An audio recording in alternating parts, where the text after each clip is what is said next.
Howdy, folks, and welcome to the home of Adventures in Alberon. Though this evening we are not running our normal campaign, but are instead running an original one-shot adventure, which was written and created just for this evening.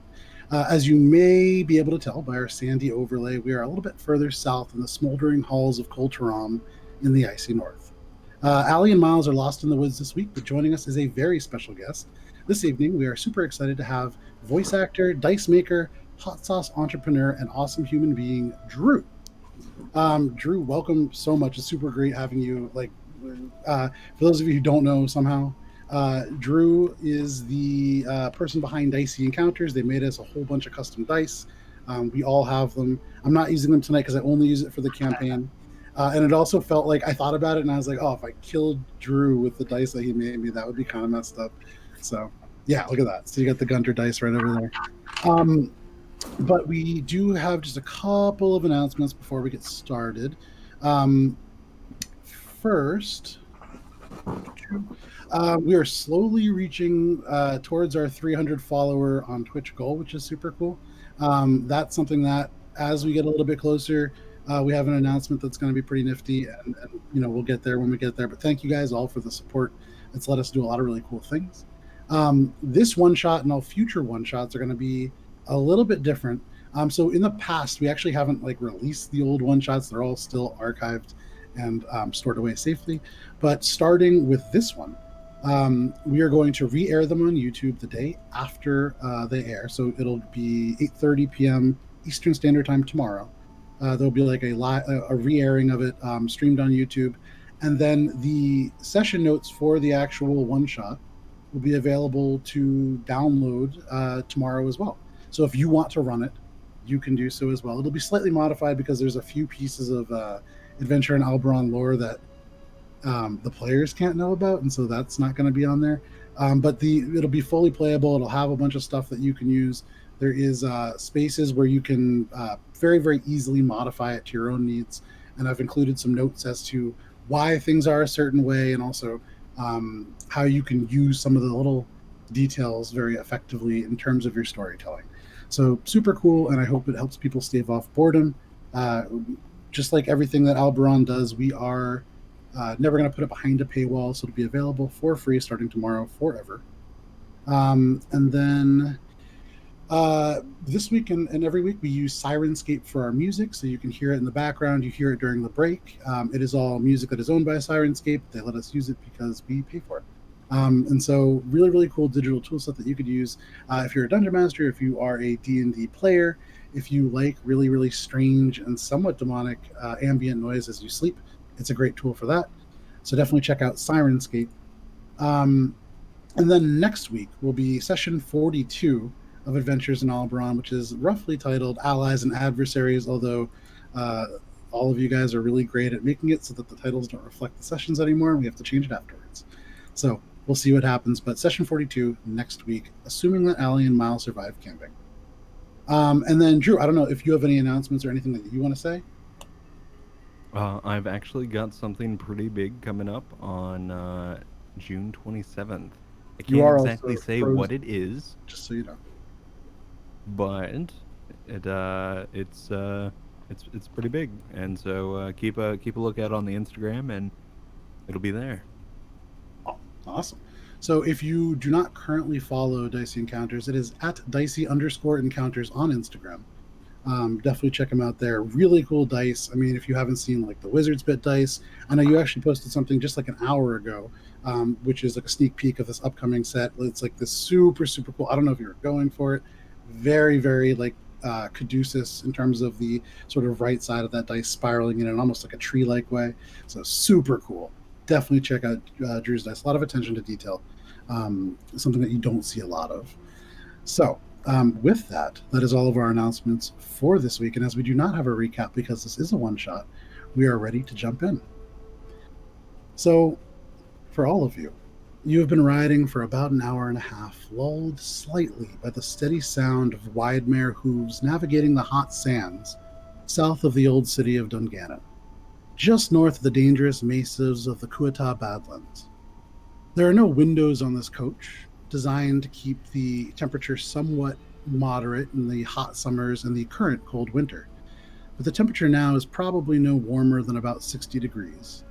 And the whole craft suddenly comes to a stop. The horses up front letting out a slight that one of you can actually tell is in relief. You hear from up front a voice, the driver that has taken you from Dungannon perhaps about an hour and a half ago to your present location. We've reached a destination. Please exit the vehicle, mind your step, and brace yourselves. This here domicile reflects a whole mess of light.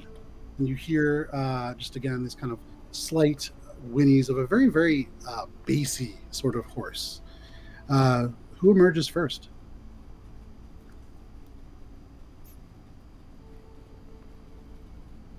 It'll probably be this interesting-looking turtle. He has an essence like a Fu Manchu, except for his eyebrows are the long part.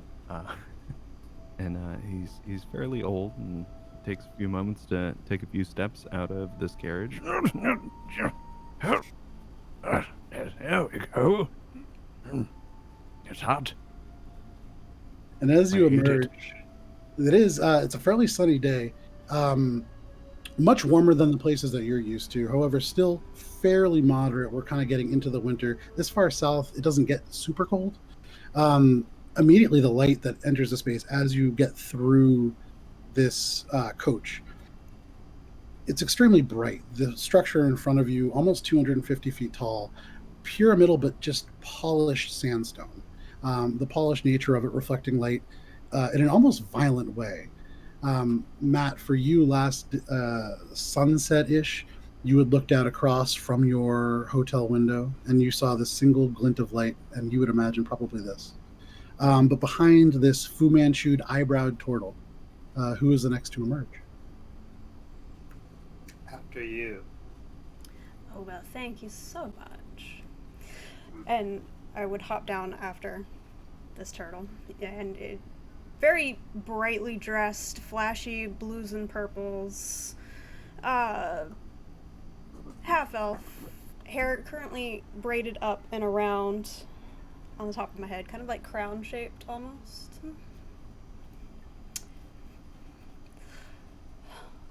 I've seen better. And then finally,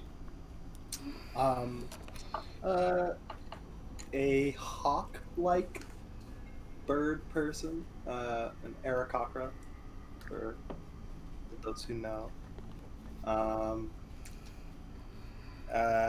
It's like he's got mostly brown, like sandy-colored feathers, a little darker than sand, and then like lighter feathers on the front and arms.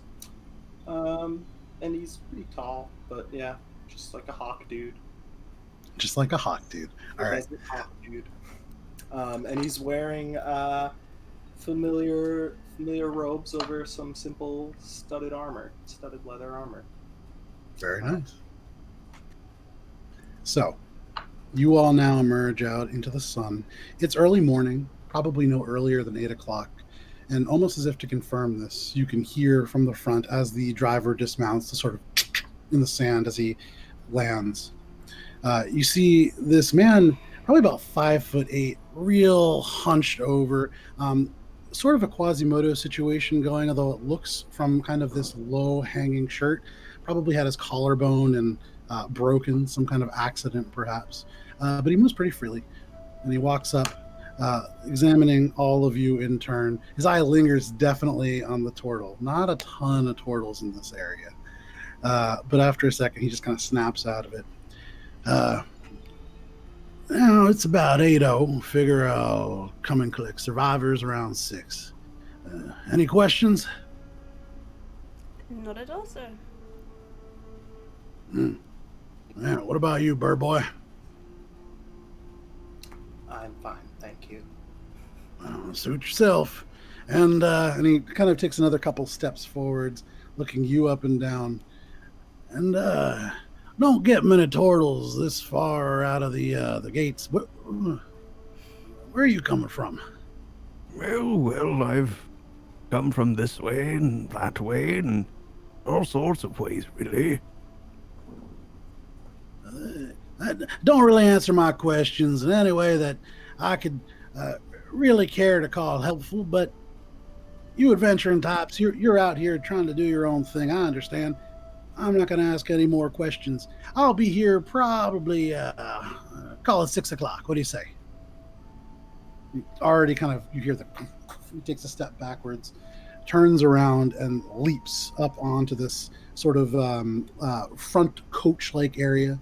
And you just kind of hear, Robert, get! And there is and you can see all of a sudden at once these large horses. Now, for those of you who didn't see them before earlier, a little bit different than regular horses. Wide mares have these almost bell-bottom like flared out feet to better traverse the sand, and you can see from the sort of throat area there are these almost three on either side, these gill slits, which a very unusual creature.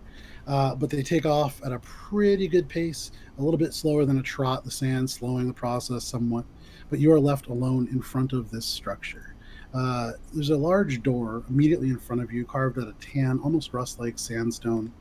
It differentiates from the rest of these sort of smooth, polished blocks for two reasons. There is, first of all, a very, very rough finish to them. They don't have that same kind of worked look.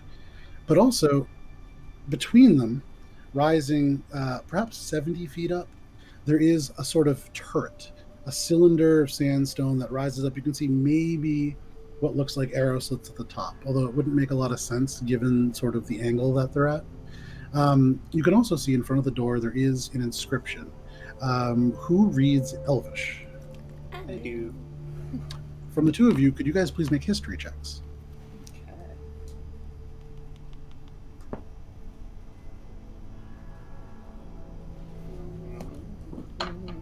26. Okay. 16. All right. For both of you, it's easy enough to read. They seem to be perhaps riddles or some kind of an inscription, maybe a warning. Before I get into what they actually say, Tina, for you, you have a little bit more of what you might consider an academic background. You've been taught by people, and you definitely have pursued, probably against your will, a little bit of history. As you look at this particular bit of Elvish, it does kind of bring back, it's strangely rigid. And the way that it looks doesn't have the sort of hallmark flares and curves of the Elvish that you see around Dominion and much more commonly across the Emerald Expanse. This is fairly similar to writing that is documented as being from the Somber Cape. There was a large community of wood elves that disappeared about 150 years ago. And this writing seemed to emerge in a very similar way. You can do with that information what you would, but the inscription itself, the top part reads, "Woven through the stars, a path you shall see, but first bend the light to mind what you seek." And the glyph for mind is put into almost caps. Beneath that, "Waste your water to slake my thirst." What would you guys like to do? I am already bored.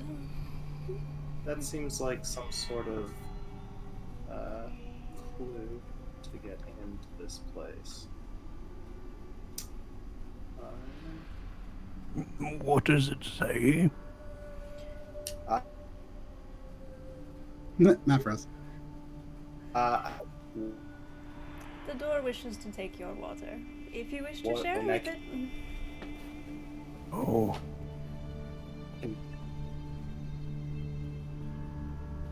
Well. Patches. There's the water bottle. And I would say, Drew, you feel within the confines of your shell, kind of almost like a rhythmic motion. It is a little chilly, and so he's a little slow, but Patches makes its way up, and you feel kind of lugging a weight with it. There. You feel just like a little bit of the tongue flick your fingers as you pull it away. Little patches. Yeah. I don't need it. I have more. And so it is left to me to put together all of these things, I suppose. And so I'll take the bottle and kind Well, of... I can throw the water at it. Oh, don't waste it. So crude. And take like a handful and just kind of like splash it toward the door and see what happens. Okay, are you like splashing it on the door or just kind of like towards the door? On the door? Okay. You take a little bit of the water out of this flask, pouring it, bits of it kind of seeping through your fingers, and you just sort of flick it at the door. You watch as this water kind of cascades through the sunlight, little bits of almost rainbow-like colors, very faint, just for an instant across the sand before the water into the sand itself, darkening it, and then kind of fading in. Wait for a moment. Nothing seems to happen. Oh, well, that didn't seem to work, and He's gonna hold out his hand and use shape water and bring the water back to him. So as you reach out and in your mind, you can feel the water slipping through the grains of sand. You're about to pull it up, and all of a sudden, these two massive stone doors pull apart as the little bits of water seep through. You can actually feel as you cast shape water. That's a cantrip, right? Mm-hmm. Okay, yeah. You can feel as you cast shape water, it begins to speed up at a certain point, and you can imagine there's maybe a grate or something similar, perhaps like a foot underneath the sand. But these doors slide open and stop, bits of sand cascading down the front. Within, you can see there is a sort of like a column that rises up, an empty column. There is like a smaller room beyond, like a sandstone cylinder that rises up, you would imagine, to that 70-foot turret. You can't quite make out what's in there from the exterior, but you can see that there is like a single shaft of light casting a little bit of a glow, and beyond that, it is fairly dark. I stand corrected, and you were correct as usual. But of course. After you, my winged friend. I'm gonna get up from. I've just been kind of kneeling there for a bit. I'm gonna get up and go on ahead in. Okay. I'm gonna You begin to walk. As I go by. Sure. Your feet just sort of crunching through the sand. You feel the texture change as you cross the threshold, and looking down, there are these big sandstone blocks that form the floor here. But stepping in, remind me, aarakocra, do they have dark vision? I don't believe they do. They do not. However, I have dark vision with my gloomstalker. Fair enough. So as you step through the space, for most aarakocra who are used to soaring the open skies, this would be almost impossible to see through. But given your background, given your history and the training that you've undergone, especially, the shadows seem to almost drift away and pull into the periphery, and you do gain a little bit of sight. You can see it rises maybe 75 feet up. And you can see just barely in the single kind of glint, there is a ray of sun that's coming down, striking what looks like a tile, perhaps some kind of a glazed pottery. And then that single shaft of light cascades down and hits the floor, little bits of dust kind of drifting through the single shaft. And in that bit of ambient light from that terracotta reflection, you can see there are other tiles all around on small shelves, about 75 feet up. You can also see some of them glint with like a metallic splendor, even in this dim light. You can see below and more immediately around you, on the west wall and on the east, there are two doors, each a mighty contraption of metal with a series of visible bolts, levers, and cogs, wheels machined into their construction. Each doorway is set in a sandstone frame carved with arcane glyphs. Without really getting into the space and investigating, that's pretty much what you see.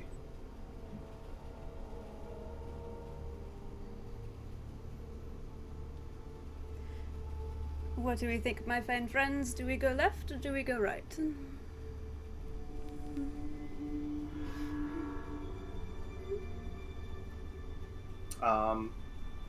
Is there any way to differentiate the paths given what we can see Make a right perception check.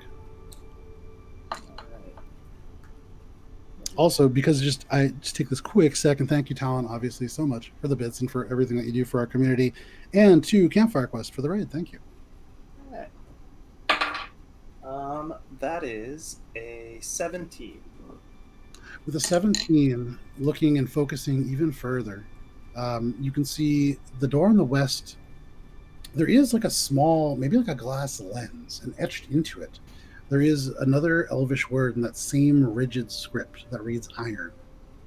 And casting your gaze over to the east, you can see, almost mirrored, there is a similar lens atop that door, and gold is written into it. I'm going to relay this information, and then I am going to fly up and look for tiles that say iron and gold. Okay. So with just a in this space, the small bits of dust and the motes kind of accelerating into almost a whirlwind, you watch as Matt just drifts up and into this dark sort of shelving area. As you get up closer and closer, it's hard in one-shots to remember character names. I know I can do it in Alberon, but it's real difficult in one-shots, especially when you get your character's day off, guys. But the things that you see as you rise up, you can see that there are 3 shelves, and on them just all kinds of what look like tiles that might be used in a mosaic. There are some that have almost mirror-like finishes. There are bits of glass. There are these glazed bits of terracotta. You see some made out of various stones that are difficult for you to ascertain the nature of. Only I could stone cut. If only. Only there was a 287-year-old cleric, but he is 7 days in the past and about 775 miles away, give or take. Oh, wow. Yeah. Are there any that are distinguishable as either like pieces of gold or iron, or Make an investigation check. Yeah. Great.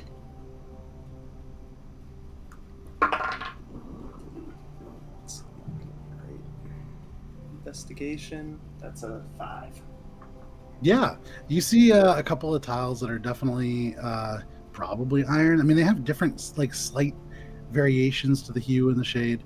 But yeah, sure, iron. And looking around, you see one that is almost definitely gold. It's weird because the edges of it do seem to have almost like a pottery consistency to it, but the front of it definitely gold. Okay. I'm gonna collect these tiles, try to take them, assuming that I'm hoping that they're not going to be trapped when I grab them, and I'm gonna fly back down to present them to my cohorts. Okay. Tina, I got a lot of music in the background from you also, just as a heads up. Okay. You collect these tiles, 4 in all, 3 of the iron and 1 of the gold. You descend with these in your hand and show them to your allies. I would say, given your backgrounds, first of all, Tina, the gold one is pottery painted gold. Very obviously thin layer of paint, and probably not even real gold. This is like a metallic based paint. The iron ones, I would say you can't really discern the nature of. They're definitely metal. This one is a cheap representation, perhaps but perhaps it is what it's supposed to be. Well, that was the most gold that I could find. I mean, it is certainly shiny. Perhaps we'll do the trick. Well, should we give it a try then? Of course. So, assuming that my intuition is correct, I'm going to take the tile that says, or the gold painted tile, because that's the way we want to go, correct? Group, we're going through gold. I like gold. It is certainly shinier than iron, yes. I mean, Tina, I will say, as you take that gold painted tile and you hold it in like the single ray of light and look at it, it's not very shiny. The real metal is certainly more shiny, but real gold would probably be shinier. Matt's still frozen. Nah, Matt's That was, unfrozen. he's back. that was a beautiful point for him to be frozen. So every time that Matt freezes, it's like Alberon tradition. His face freezes in the goofiest possible way. And it never varies from that. It always happens. But Matt, you were frozen for like the last minute. Just as I was trying to not be. you did good. You did good now. We're all together. So are you guys moving towards this doorway that has gold etched above? I was going to try to unlock this by putting the tile into the light so that it reflects onto the gold. Okay. Which you're using the gold tile to try to reflect the light? Yeah, onto in the little beam of light. You watch as this aarakocra takes this very obvious piece of pottery and attempts to bend light with it. The shaft just falls in the pottery and it slightly casts a little bit of a glow as the light becomes a little bit more ambient in the area of your hand, but it doesn't create a shaft of light. Well, I'm out of ideas. Patches, where is my pipe? And you could feel Patches now has to like go down across and navigates through. You feel things within your shell shifting around, but soon enough, Patches returns with your pipe. Oh, thank you. Yeah.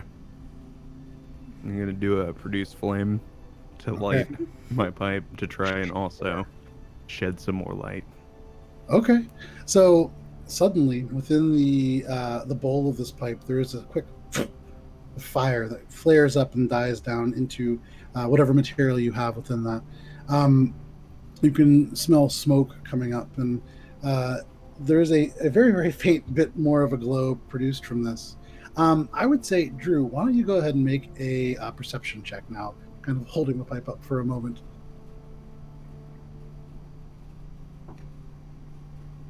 I'd say 17. 17.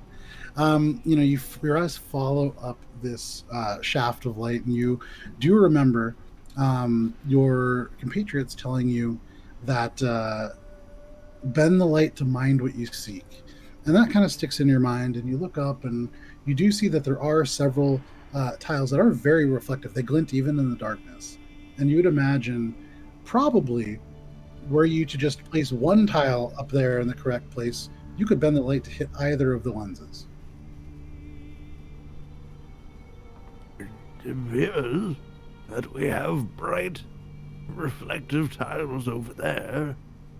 And if you were to move it, it might do things.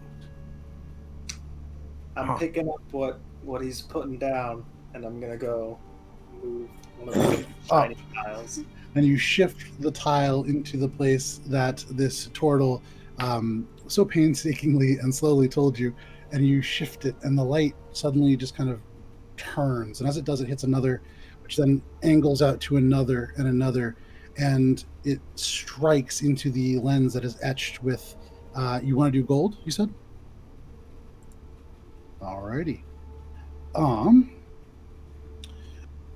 The door underneath, you can see first little bits of dust begin to fall down, and the machinery built into the door itself begin to turn and creak. And the door slowly opens up, and it leads into a very large space beyond.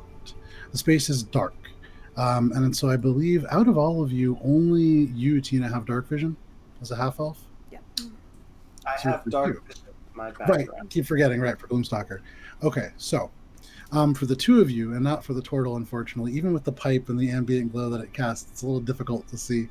But there is, going out into this room, maybe like 60 or so feet back, what looks like like 6, maybe mausoleums is the closest thing. There's 6 tiny stone houses, each maybe 8 feet tall. You can see there is some ornate working into the stone, although from this distance hard to make out. The nearest ones are perhaps like 40 feet away. without moving in, without a light source, it's difficult to tell. These houses blocking a lot of the lines of sight. You do see that there is a wall, sort of on the far side of this space. Oh, where are my manners, my dear friend? Let me help the situation. And kind of with like a stamp and almost like a click of my heels, I cast dancing lights. Okay, so you click your heels together, and these, I believe it's 3 light sources, It's kind of 4. emerge out. Four light sources emerge out and begin to light up the space. Each one successively making it a little bit brighter, and you're putting them out into the room itself.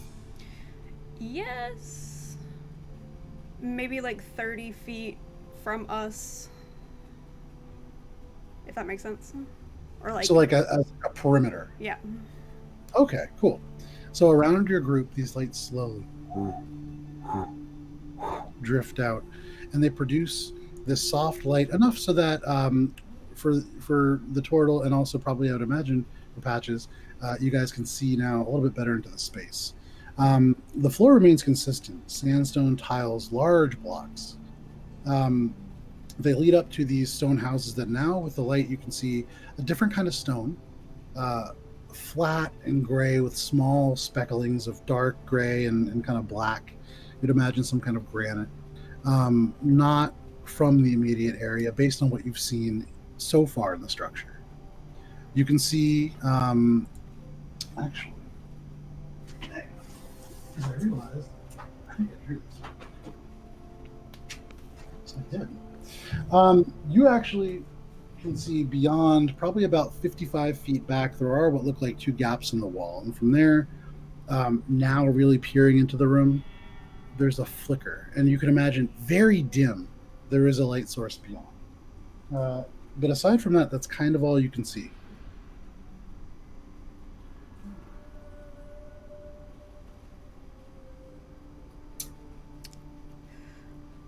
You all are so indecisive, my friends. And I'm going to head up toward the first building. Okay. So as you walk towards this first building, and I'm actually going to send you guys a picture of this room because I realized I forgot. Oops.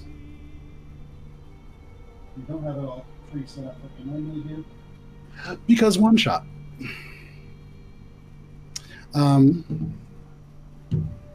There we go. It's going to take a second, but it's going to get there. Give me 1 sec. Go ahead. And what are you doing as you approach this space? I want to see, 1, what it is, and 2, if there's a way in that doesn't look obviously trapped. Okay. Make an investigation check as you do.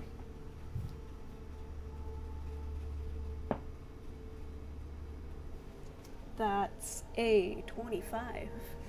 Okay.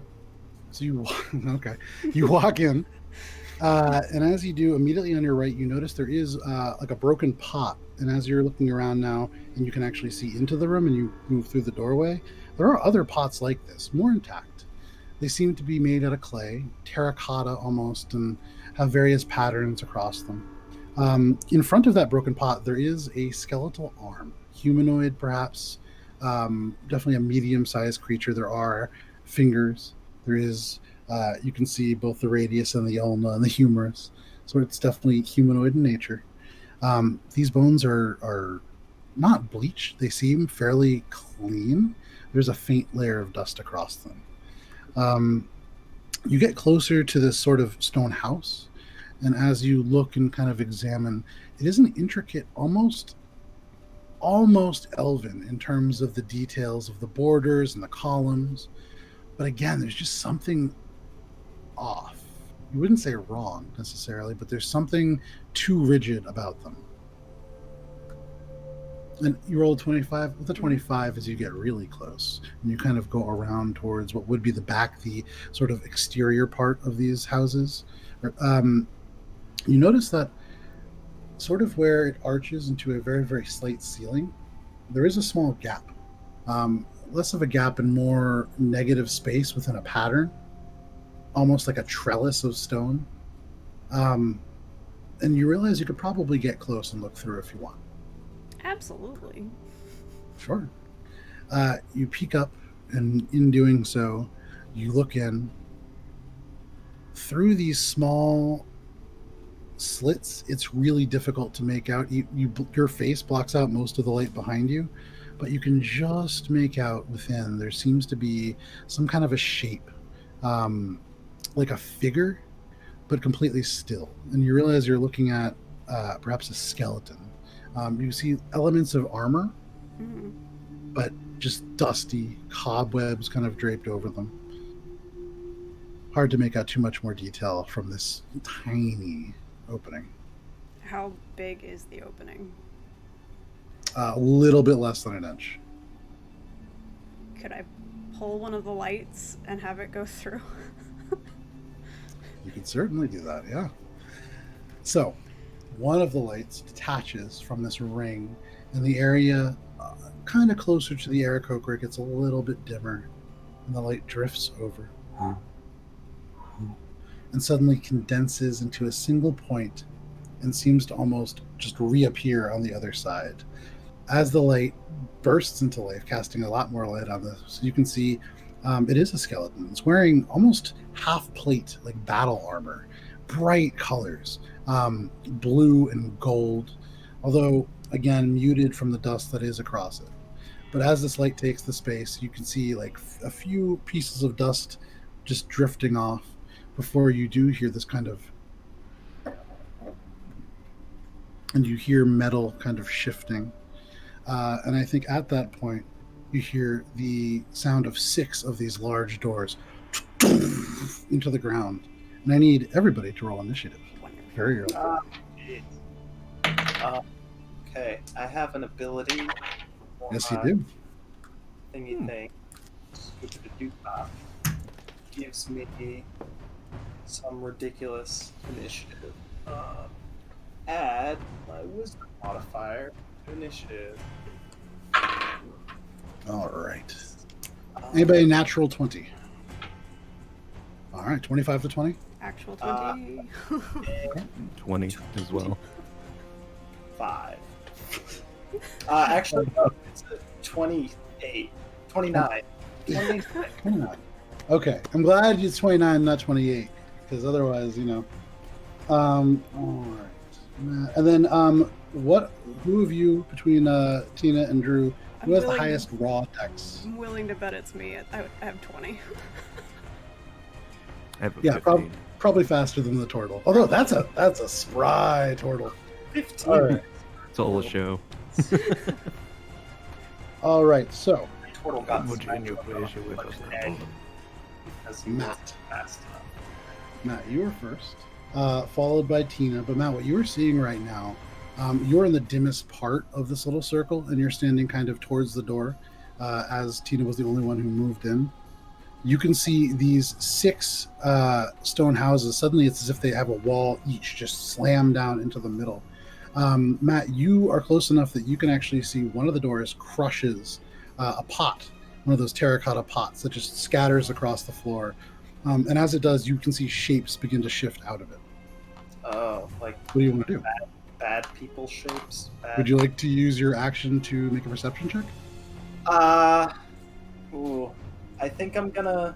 Well, I know that things are going bad, I think, from my experience dungeoneering and whatnot. Being a I'm glad you had that experience.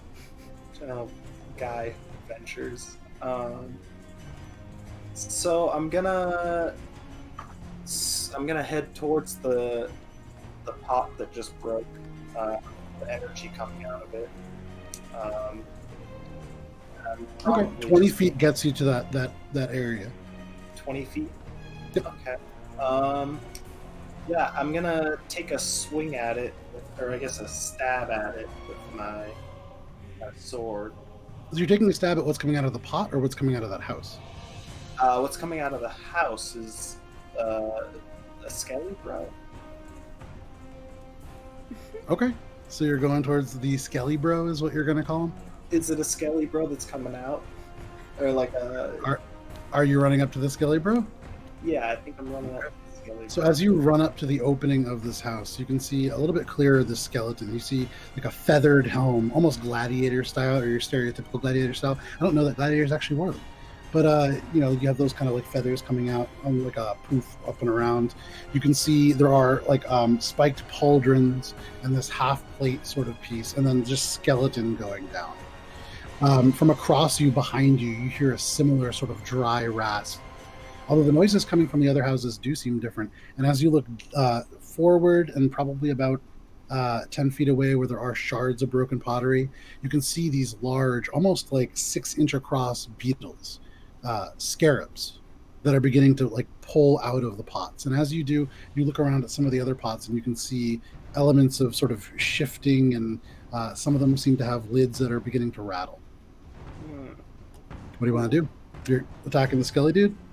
Yeah, it's alive, it's not just sitting there. It's moving, we'll say. Right? The move. Oh, Matt, your connection timing is so rough.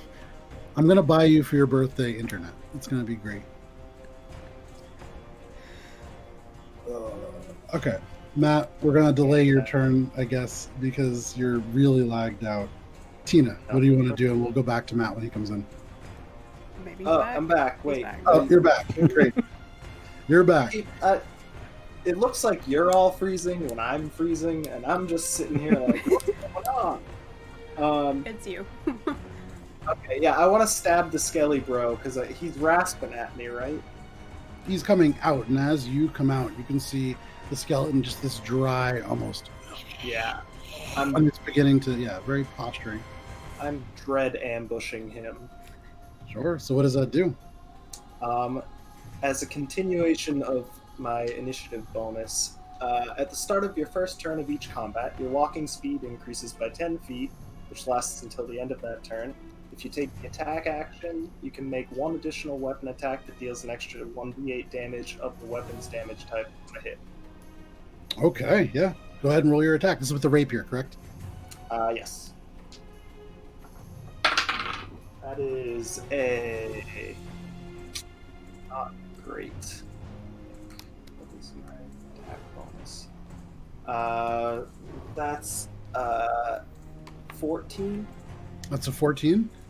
So you thrust out with this rapier as part of your move, almost detaching from the shadows with this gloomstalker ability. And as you do so, you feel the rapier hit, but it seems to almost glance off of this fairly dense plate, and unfortunately it does not penetrate. Okay. My bonus action, I suppose I will try and hit him a second time with my crossbow. Go ahead and roll your attack. Now, I don't know for crossbows, you're not rolling at disadvantage because of your crossbow expert, correct? That is correct. I ignore the loading property, and being within 5 feet does not impose disadvantage on the ranged attack. Okay, yeah, go for it. Okay. That's a 17. 17. So this time, as you pull this bow out and the bolt detaches, you actually see it go right where your rapier hit. The small dent in the plate just tears open, and it does penetrate. Go ahead and roll damage on that. Alright. Nice.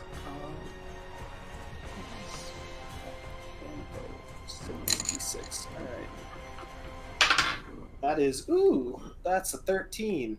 13. Wow, okay. So you can see it goes through and out a little bit in the back. You can see just the tip of the bolt. And you said 13 damage. Well done. All right. Anything else? That's bonus action. I think that's it for me. All right. That is your turn. That brings us to Tina. Drew, you're on deck. I was back around behind the building, right? Correct. I mean, through the opening, I would see these things emerge, but it's not coming towards me, or? From your viewpoint, it is stepping away from you, and suddenly, just over the shoulder, in a sliver of space, you can see the sandy-colored feathers just shift by as Matt kind of stands out in front of it. these are all in a line with each other, so everybody's going like away from me. Yes. Correct. Yeah. Everything's extending out from you. Okay. With that, I am casting Dissonant Whispers, I think. No, Vicious Mockery. I lied. Vicious Mockery. Vicious Mockery. Okay, what's the DC on that save? 17. Ooh. And that remind me, I believe that's a charisma save? It is a Wisdom save. Wisdom save. All right. That is going to be a 17. So that, and you said yours was 17? Yes, it is. All right, go ahead. So what does that do? It's 1d4 psychic damage, and they have disadvantage on the next attack roll it makes before the end of its next turn. All right, go ahead and give it damage. Rolled a 1, so that's a 6 total. 6 total. All right. Matt, from your perspective, you see this crossbow bolt out through the back, and then all of a sudden, from the other side, you see the light that is being cast from this dancing light globe that is also drifting behind the skeleton suddenly shift and distort, as if in invisible waves of force, almost like the heat waves that you see drifting off a hot road, emerge and strike the skeleton. And you see not a whole lot happen, but all of a sudden the next step that it takes towards you staggers it just a little bit. You imagine something is going on with it. Anything else, Tina? Nope, that's it. Alrighty. That brings us to you, Drew. What do you want to do? Oh dear, yes. He's gonna take his pipe and kind of smack it against his wrist and produce another flame, and have it hurl at the same one that Matt's been attacking. Sure, yeah. All right, that is a 12 plus 7, so a 19. 19, yeah, for sure that hits. Go ahead and roll damage. And 7 and a 3, so 10 fire damage all day. all right. So, Matt, you're like really up close to this thing. So far, you've punctured it with a crossbow bolt. You've seen this weird sort of dissonant attack from behind.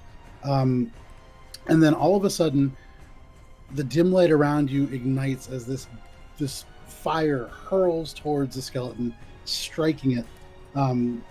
Skeleton staggers again, still looking okay. Anything else, Drew? That'll be it. Alrighty. From the far two houses, all of a sudden, you can see and hear this sort of shamble.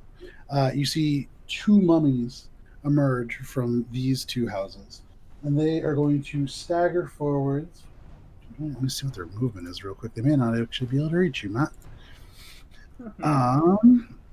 Yeah, so they're going to need to take their action to dash just the 5 extra feet.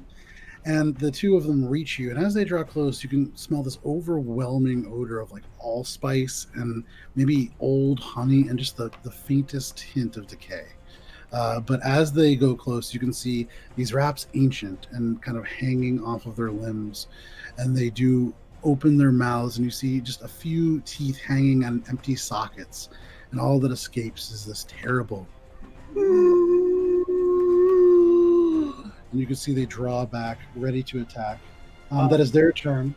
Oh, Quick point of question. Sure.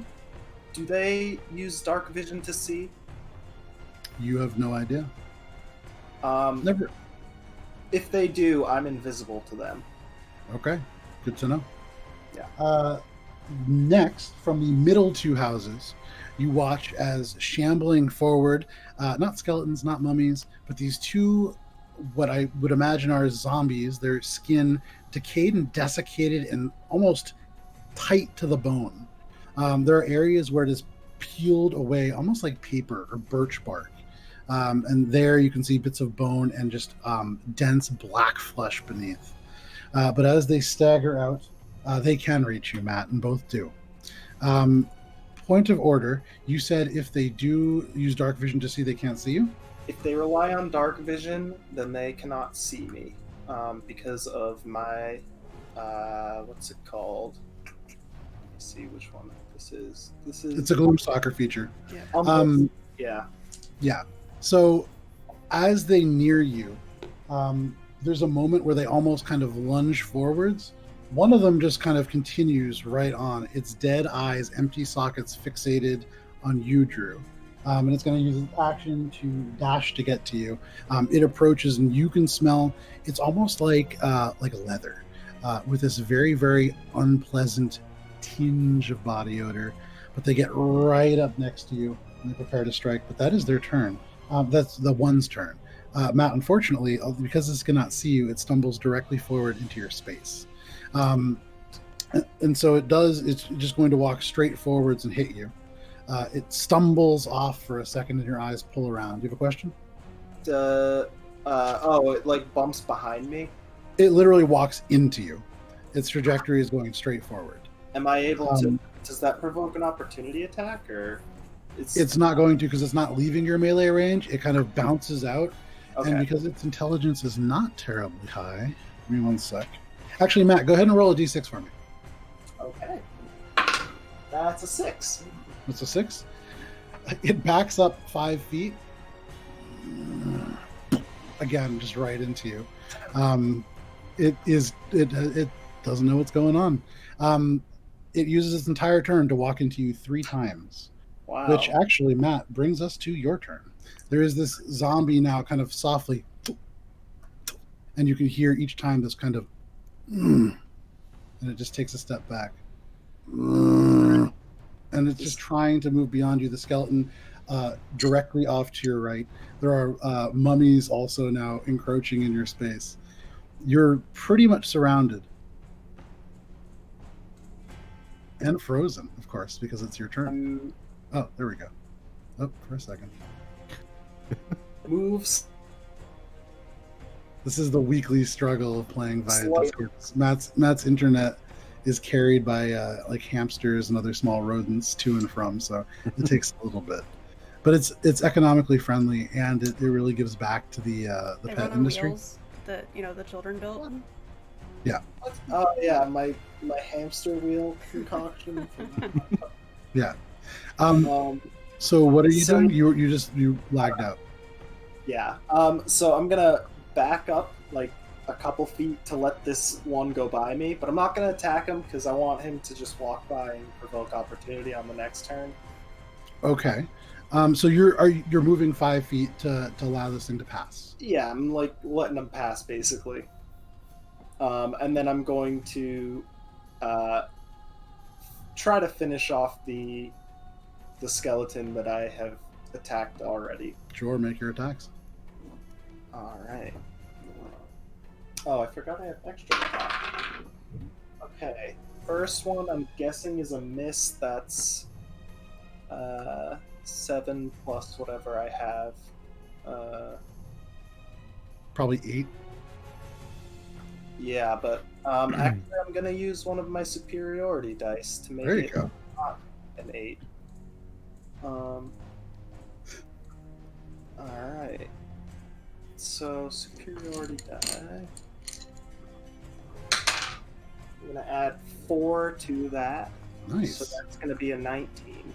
Very nice. Okay, so you go to strike, and as you do, the space is incredibly crowded. There are mummies encroaching with these loose wraps, and your hand almost gets tangled, but as a veteran fighter, you're able to flourish the rapier around them, cutting some of the bandages clean, and you're able to strike clear. Go ahead and roll damage. That hits.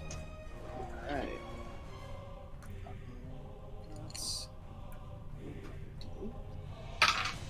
Nice. That's 13. 13.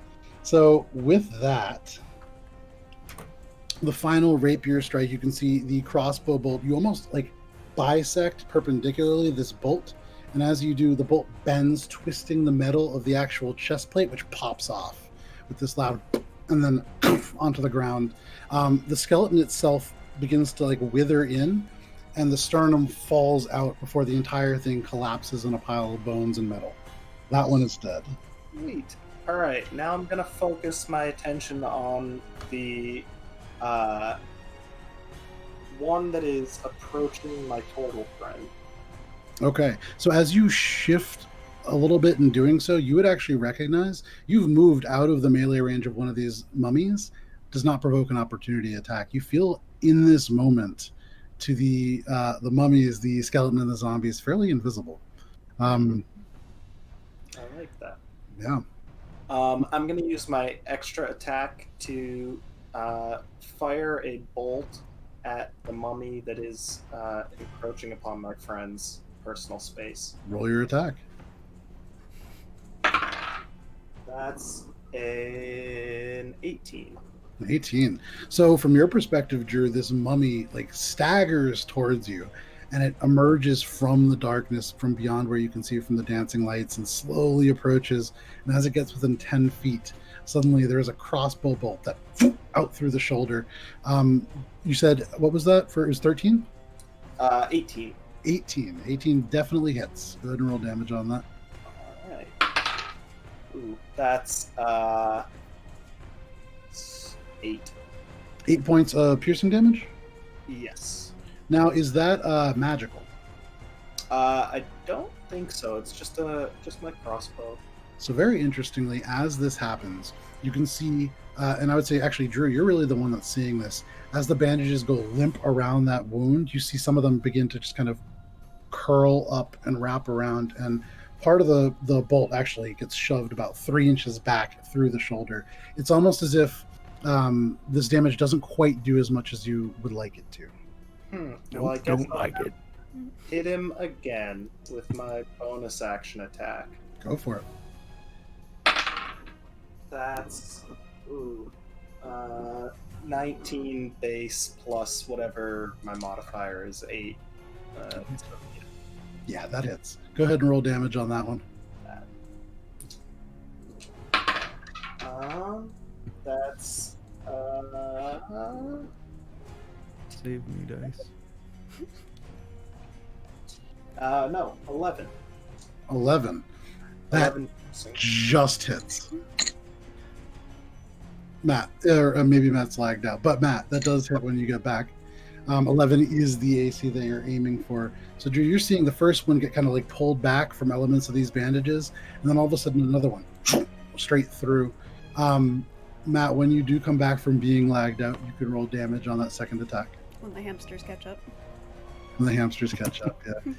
It just costs so much to feed them. That's It really really, does. you save a lot on the internet costs, but then you're paying so much for hamster food, it almost doesn't matter. It's really hot. I can't. I have to like run them in separate shifts.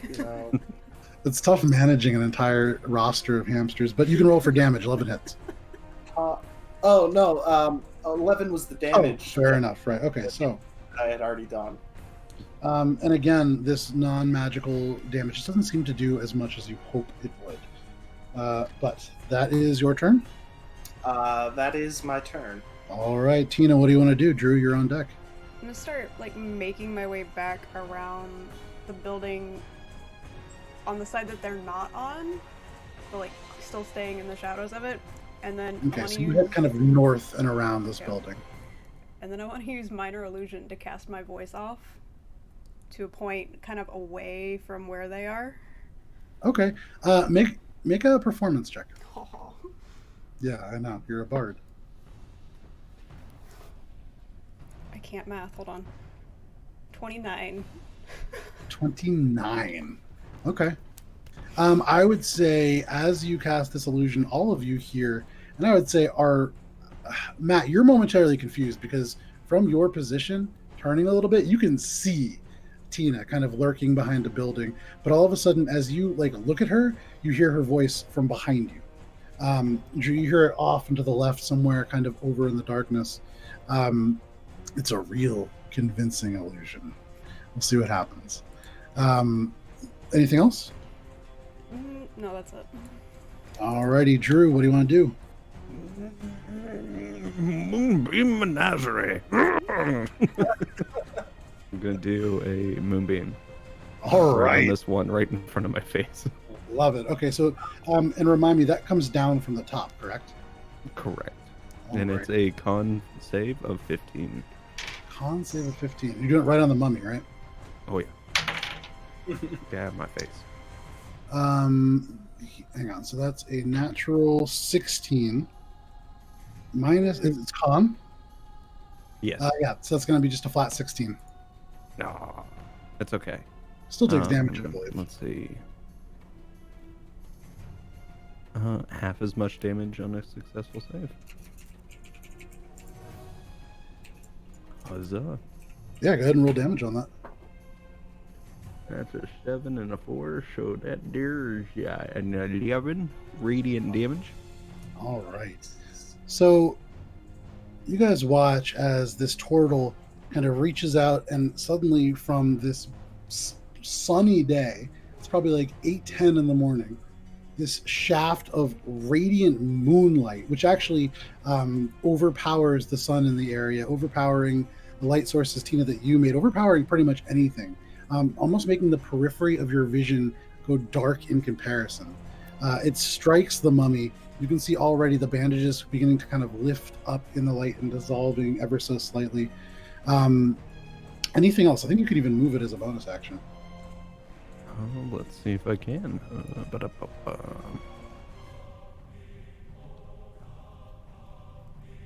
It is an action to move it, and I can do that after this turn.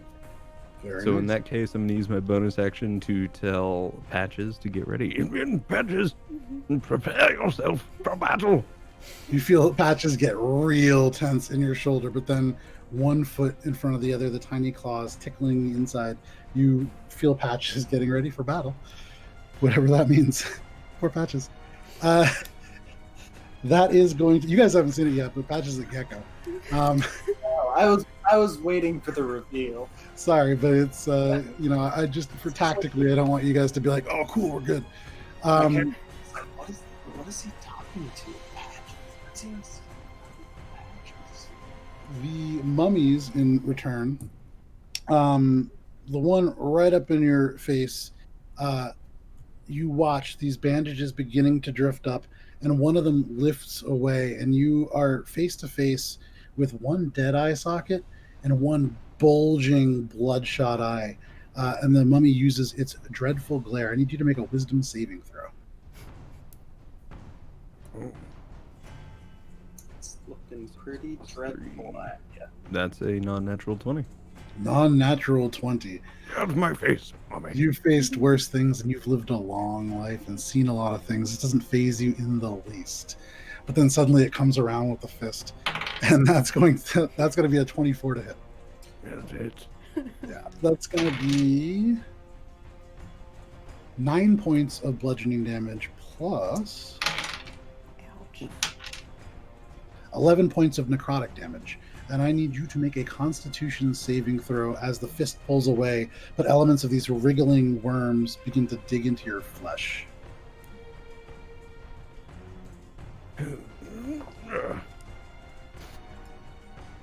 That's a 19. 19. You just kind of flex, and you can feel your head kind of retracts just a tiny bit into the shell, and these worms just pop out and fall and just wither on the ground. You would imagine, had you not done that, those worms, there's something not natural about them, and there's something probably pretty bad that happens, but not to you.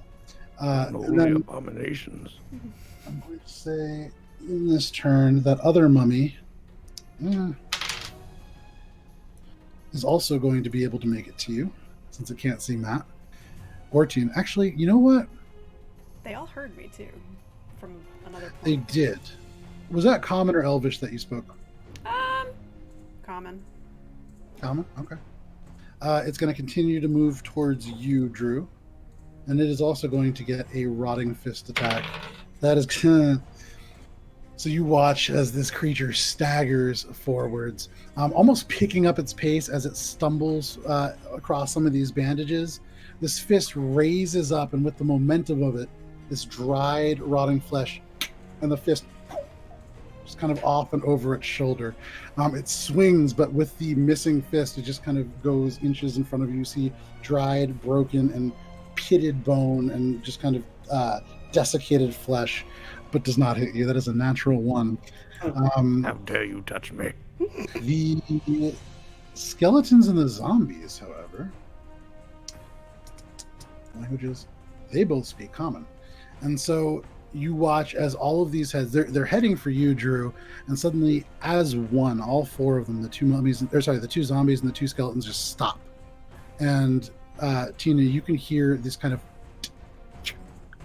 as they turn and look off into the shadows, and almost as one, the four of them turn and begin to just lumber in that direction. You watch as they kind of come out into the sunlight and just turn and just go right back into the darkness. That is their turn. You watch, they cross your path, Tina, and they actually make it probably about 10 feet in. They're about 5 feet from the source of your direction, and already these undead heads are beginning to turn and search for the source of this. But that is their turn. Matt, what do you want to do? Tina, you're on deck. So basically all of them are bum rushing The darkness. the tortle, correct? There's one mummy now rushing the tortle. There's two mummies rushing the tortle. And then a skeleton and two zombies rushing the darkness. I got them, but you don't know that. Okay. I'm gonna go help the turtle friend, and Not gonna help the darkness? the darkness can handle itself. Fair enough. So I'm going to attack, I guess, the closest one to me, which Okay. is probably the furthest one from him. This is the mummy that is not currently bathed in moonlight from above, yes. Okay. So yeah, I'm gonna smack this guy a bit with my first attack. Good. That's a 23. Okay, so as you cross the distance, you're going there. You're going to hit it with the rapier, or are you doing crossbow? Sorry, I almost read. First, I'm gonna use the rapier. I'm gonna approach with the rapier attack. It's not an approach. This shift is quick. There's a moment where all of a sudden this aarakocra is standing, and then there is a blur of movement as he crosses the distance with the rapier extended. And you rolled an attack. Yes, it was a 23 to hit. 23 hits. Go ahead and roll damage on that. All right, that's gonna be 10 damage. All right, the first strike, piercing out, and that is not a magical weapon, correct? It is not. Okay, so again, as it pierces through, there is this of dried flesh that emerges from the wound. But even as you pull your rapier away, you can see elements of the bandage beginning to wrap around the shoulder. Not quite as much damage as he took. All right, I'm gonna smack him again to try and deal some more damage on him. That's a 22. 22 hits. That is. There it is. Couldn't be a Matt turn without a freeze. Just hold up fingers. While Matt tries to figure out his internet, Tina, what do you want to do? The cluster of them are moving together. They're clumped up. Yeah, so you can see there is a skeleton directly in front of a zombie, and then the remaining zombie kind of off a little bit to the right. But yeah, all there. Cool. Kind of like peering around the corner and kind of like one of those finger moves. Bang! And I'm casting Fireball. Okay. At what level? Level 3. Okay, level 3 Fireball. And that's a dexterity save, correct? It is. DC 17. And Matt, what was the damage on that last one? The last one was 7 damage, and then I was just gonna bonus attack with my crossbow. Okay, so go ahead and roll your bonus attack. So the zombies. That was a 19 to hit. 19 to hit, that hits. You can roll damage on that. Tina, as you hit this little like finger motion, as your thumb goes down, it's as if the fire that emerges as just a single spark from your fingertip ignites in proportion until suddenly there is a radiance that rivals the moonbeam behind you, and it leaps into the darkness. You can see in a moment one of the zombies turning and the single eye reflecting the light that approaches. One of them succeeded. One of the zombies succeeded. The two skeletons. I'm messing this all up. One of the zombies succeeded. One of the skeletons and the zombie failed. Two failed. One succeeded. It's Okay. not that hard to say. They take half damage on a success and full damage on a fail. There you go. That was also 8 extra damage with the bonus attack. Excellent.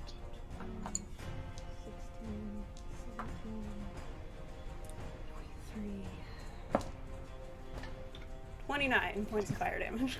9 points of fire damage. And that's fire damage, huh? Okay, so as this fire hits the ground, it ignites into this huge explosion, causing most of you to actually divert your gaze. The zombie immediately just ashed, just turned to absolute just black ash, and then nothing as it drifts away in the light. The lone skeleton, who takes half damage from that success, you can see the bone shard, the metal itself, elements of it glowing like a cherry red from the heat, just barely surviving. That final zombie you see nothing of, and just like for a moment you think that maybe it escaped the blast, and then looking down you can see a single blackened finger kind of twitch one more time, dragging itself maybe another inch, and then lying still. Of that, there's only the skeleton remaining, and then outside the 2 mummies. Anything else, Tina? Just kind of like duck back around the corner again. Just still out of sight.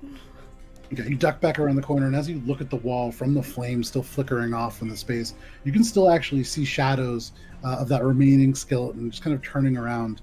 And in the very limited intelligence that it has, it is quite confused. But that is your turn. Drew, what do you want to do? There are these 2 mummies just right up in your grill. So first off, I need to actually make a concentration check. Sure. Oh, yeah. Concentration is... That's an 18, so... 18, no problem. All right. With that being said, I'm going to take one for the team, and I'm going to take a 5-foot step back away from this and move the beam 5 foot in front of me. I like it. So as you take a step back, you are going to provoke the opportunity attacks from each of them. The first one swings with its little stump, and with a 9 it misses. The other one, a little bit better. That's going to be a 23 to hit. Mm-hmm. So you are going to take 10 bludgeoning damage plus 7 necrotic damage, and I need you to make a Constitution saving throw, please. Ouch. Oh, jeez.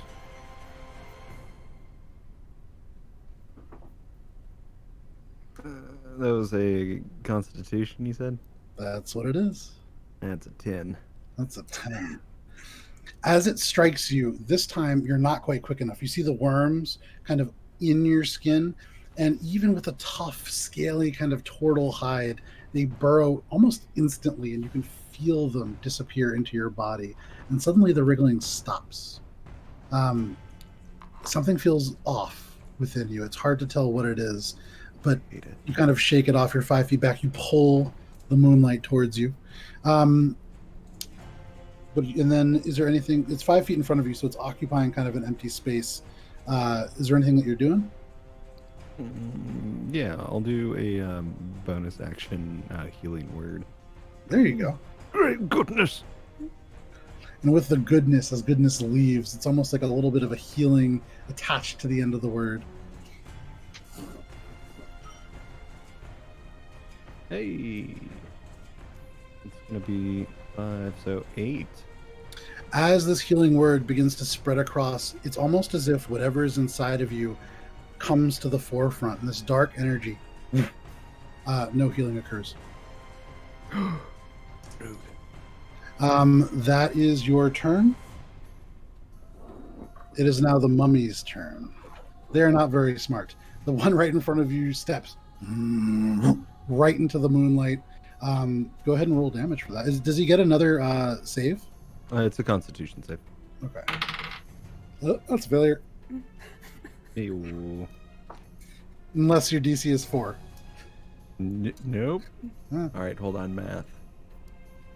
I think it could be That's lower than 16 radiant damage. 16 radiant damage to Ned the Mummy. Oh no, sorry, that's 10. 7. All right, so it steps immediately in, and as it does, the tractor beam, like the bandages begin to dissolve again and drift up.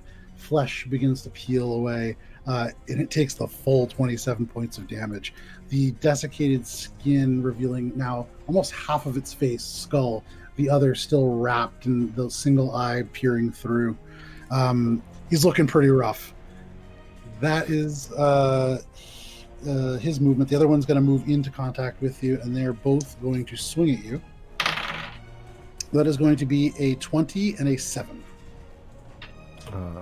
The 7 definitely misses. The Yeah. 20 hits though. The 7 is that stump, and again, it's not smart enough to make up for the fact that it's 6 inches shorter, and so it's just consistently missing you by about 6 inches. The first one though hits you pretty hard. That is going to be a 15 points of bludgeoning damage, Okey-dokey.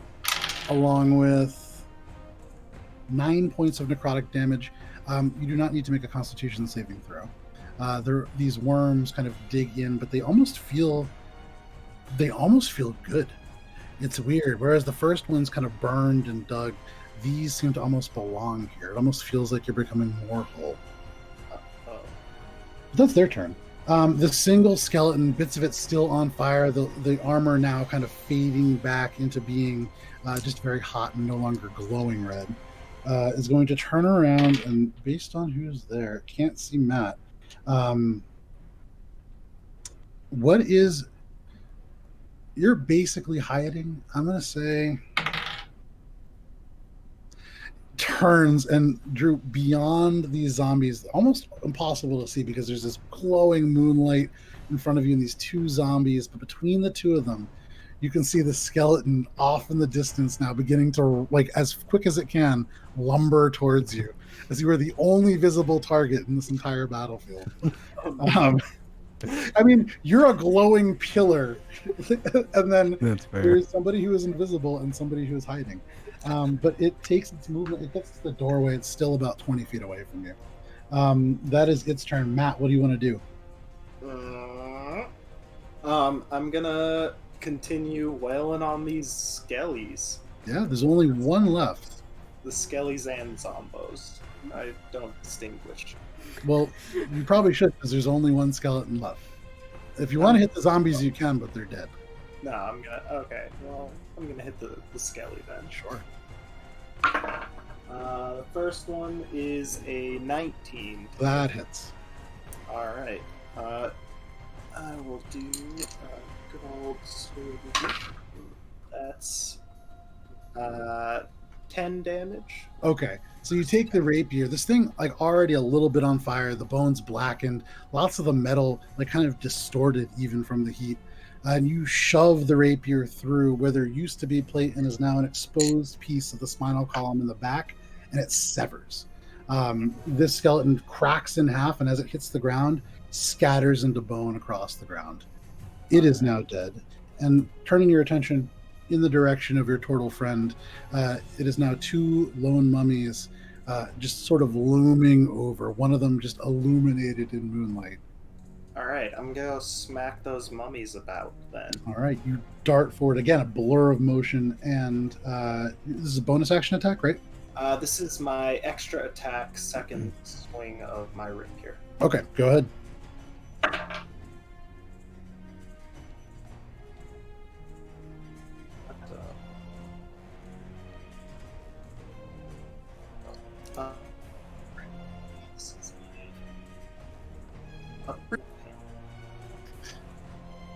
Okay, well, we'll have to get to that, I guess. It's actually kind of important because this guy does not have a ton of health left. So I'm gonna. you're back. I gotta cool off these hamsters. That was a dirty 20 for the second attack, and Okay. I hadn't took the liberty of rolling damage. It was another 9 damage. Another 9 damage. Cool. Yes, and then I'm going to bonus action, take a shot with my crossbow. Okay. That was a natural 1, but I'm going to use one of my superiority dice. Okay, that's 2. I'm not. I'm just gonna go ahead and eat the 1. Okay. So as you pull the crossbow out, there is the single worst sound that a crossbow user can hear. There is a kind of like a ding, as the string or whatever mechanism, don't really know a lot about crossbows, snaps. And you would imagine it's going to take a little bit of time to fix this device. Okay. Drew, from behind this mummy, you can just hear this aarakocra let out this long groan. Oh, great, another one. Yeah, basically. All right, Matt, is that your turn? Yeah, that's gonna do it for me. All right, Tina, if you were to peer around the side, you can now see there is an aarakocra kind of bending, rapier ready. In front of him, there are two mummies, one of them just kind of illuminated in moonlight. And then just beyond, you can see, starting to look a little bit beat up, a tortle. Is it just the one zombie, or is it? There's two of them, you said. Two mummies, yeah. Mummies. One of them is looking real rough. I mean, you can see like half skeletal in its face. The bandages like dissolving into the moonlight. Cool. That one, I'm going to cast Dissonant Whispers against. Needs to make a Wisdom save. Okay. That's gonna be a 9. Yeah, no. Yeah. Okay. It's 3d6 psychic and must immediately use its reaction if available to move as far away as its speed allows away from me. Okay. Nice. This is gonna be interesting, actually. 13. 13. This zombie, bathed in moonlight, already almost like just falling apart at this point. There is suddenly a shimmer behind it, and between you, Tina, and the actual mummy, you can see the sand itself actually depart as if a force streaks along and strikes this mummy. The bandages ripple for a moment and then just go slack as almost nothing remains within it, just dissolves. You can see powder drifting off into this moonlight and the bandages settling on the ground below. But it is dead. There's now one zombie remaining. It's standing off to the right of you, Drew, and then off to the right of you, Matt. He cannot use his reaction to move because he's dead. Anything else? Nope, that's it. Alrighty. Drew, it is now your turn. You can see pretty banged up, not quite on death's door. There is the final remaining mummy. I hate undead. I'm going to move the moonbeam on top of that mummy. It shifts over, and as it does, this mummy, it's a 14. What was your save? 15. All right, that's a fail. Go ahead and roll damage on that. Ant's in a magnifying glass right now. Oh, that there is a 17. 17. Oh wait, hold on. I Oh. rolled a D8, not a D10. Hold on. So one's a 10, and that's a 9. So 19. All right, tell us how it happens. And he's gonna start grumbling under. And this beam's gonna come over, and it's just gonna like start bursting into these ghostly flames going up. I hate these stupid undead. All of a sudden, these almost translucent, milky flames seem to be created out of almost pure moonlight, just burst up, and they consume the mummy from both beneath and above. And parts of the bandages also with this one just kind of drift up, almost ribbons into the sky, and there is nothing left of the zombie. And there is nothing left of this battle as you pause and kind of look around. Again, all you can hear, a little bit of wind. And it is otherwise quiet. You guys are out of combat. How much damage did you take, Drew? Let's just say on a scale of 1 to 96, I'm at about a 37. Not bad. Actually, you know what? All in all, not terrible. That's better than it could have gone. It's so not having characters until the night of makes it tough because Matt was just invisible for the whole encounter. That was pretty Yeah. interesting. But Worth it. you guys now stand, you and Matt outside of the pyramid, and Tina, you just within. What do you guys want to do? Come stomping out. Well, that was fun. Shall we have an actual look now? Seem wise. So are you guys going to enter the actual room itself? I'm gonna meander through the moonbeam that I still have up. Okay. You walk through it, and as you do, I don't think it affects you, correct? Because it has to be. Yeah, it's just a separate entity. So as it goes across, you can see almost invisible until he enters the moonlight. There are these beautiful, natural kind of tortoiseshell patterns that seem to almost react with the moonlight. They cast this beautiful, just slightly brighter, almost pale swirls and like a calico almost pattern, and then he just kind of emerges onto the other side. Uh, and you guys entering the space, you can see, and because you guys actually left the room, you didn't hear it, but there is a doorway that appeared somehow because there's nobody to witness it. If the tree falls, does it make a sound? There is an opening in the wall, and you can see beyond it. There seems to be like a very very small room, sort of like a, I would say maybe 15 feet wide. It's like a triangle that comes to a 5 foot wall, but the wall itself seems to be maybe like a door. It's hard to tell until you get closer. Okay. I suppose I'll get closer then. All right, the aarakocra leading into the space. You step in, and it is indeed a door.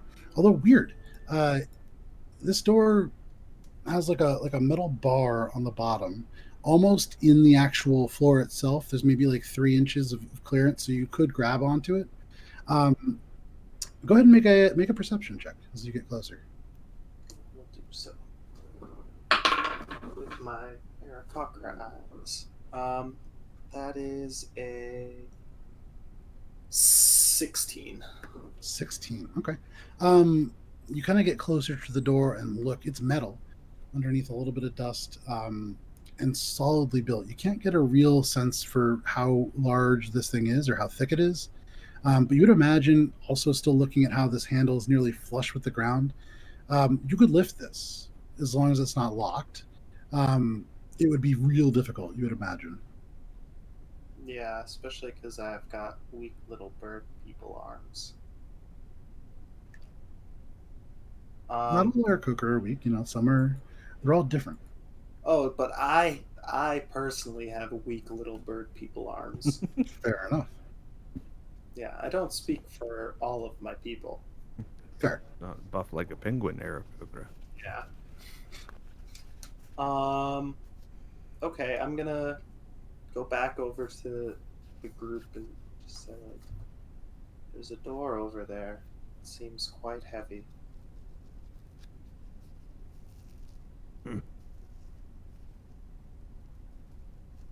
Well, give it a go.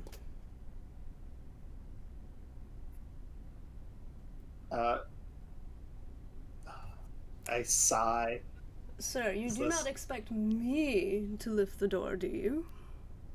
I sigh harder and go and try to open this door that I know I'm not going to be able to open. All right, go ahead and make I'm an gonna athletics check. stand there and watch him actually- fail, and then go help. Before I go to like try to actually lift it, can I run my hand along it to see if I missed anything, like any sort of like hidden button that'll open it without me having to exert all of my effort to look like a fool? Make an investigation check. Nice. That's 17. 17. You don't find a button or a lever or anything that really indicates something that could open. But as you're looking, you do kind of put your hands onto the handle, and you have to pull back because it's almost something that like pinches you. And looking down at this handle now, I mean, it's the bottom of it is slightly barbed, and you're beginning to think, yeah, you could lift it. It's gonna hurt.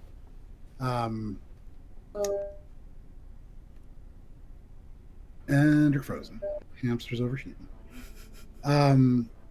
You see this aarakocra kind of looking and trying to figure out what's going on, kind of pulls his hand back reflexively. Are you going over to help?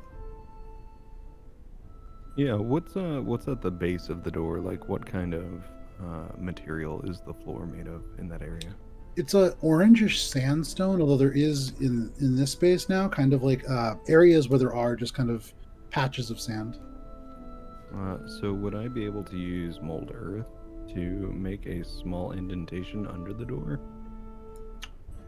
You could certainly try. Let me look up mold earth real quick. It's something that we've used before, but I don't remember because it was a long time ago. So it is I mean, it's a cantrip. So if you want to take a little bit of time, yeah, why not? It's only an action to cast. I would say, sure. You go to this doorway and you begin to mold earth.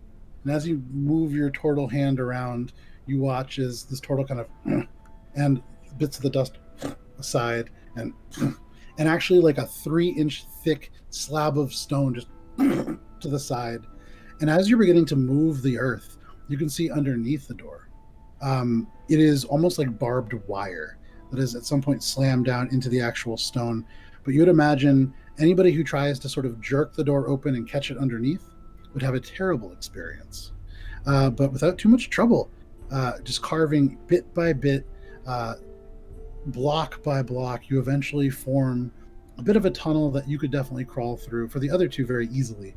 You have to make it big enough for you, and that actually makes it quite comfortable for you, Tina, and for you, Matt. But you create a 5-foot path through the door. And Like as the sea turtles digging out the sand. Turtle. and it just kind of appears on either side. And as you strike through to the other side, you are aware of a shift. The air kind of moves a little bit, and through the space as you peer through before you resume digging, you see a single, what looks like a pendulum, huge, by. And a couple seconds pass, and you kind of move it again and through again. And it seems to just be making almost like a slightly more chaotic figure eight within this space. You don't hear it striking anything, and it seems to pass about a foot above the ground. But you resume digging, and without too much trouble, you create a path to lead into that room. I would say, given what you've seen, you would imagine. Go ahead and make a perception check as you kind of get to the end of your tunneling experience. And that's a whopping 6. Okay. You kind of peer through, you don't see an exit. And as this thing, again, this big pendulum of metal, you're imagining when you get in, it's not terribly dangerous, but you're going to need to keep an eye on this thing because it's just moving through the space, and getting hit by it would be devastating. Gonna look back and It looks safe. It doesn't sound safe. I'm gonna try to make my way up ahead to see if it is in fact safe. Go ahead and make a perception check. 16. Okay, you look through, the hawk-like eyes kind of coming into focus, and though it is dark and not terribly easy to see, there is still flickering flames from the fireball behind you, and you can see in that little bit the shadows that cast. It's a blank wall that goes along, and you kind of get down and into the actual tunnel and poke your head out for a second. You can see the pendulum on the far end kind of reaching its apex. About 10 feet over on the left-hand side, there is another door.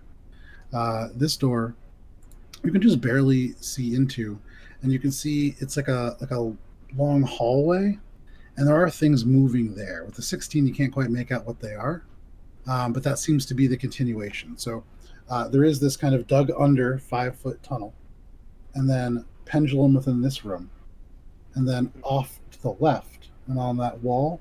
See, it's the same wall that you're coming through, but then 10 feet over, there's another doorway that seems to go beyond, out into the west. You guys are coming through the southern facing wall, and this hallway extends to the west. Okay. I'm going to relay that to the party. There's a door over there. Let's try to make our way through past this pendulum. Wait, over where? I can't see where you're pointing. And you can see this aarakocra kind of hold out the feathers in the wings, ruffling slightly. But as he points and you do follow the finger, and you have to kind of like move back your head into the shell for a second as Matt kind of pulls back in the pendulum straight by. But as your head kind of reemerges, you can now see there is a hallway. And you do not have dark vision, so you just kind of see a hallway and faint bits of motion beyond.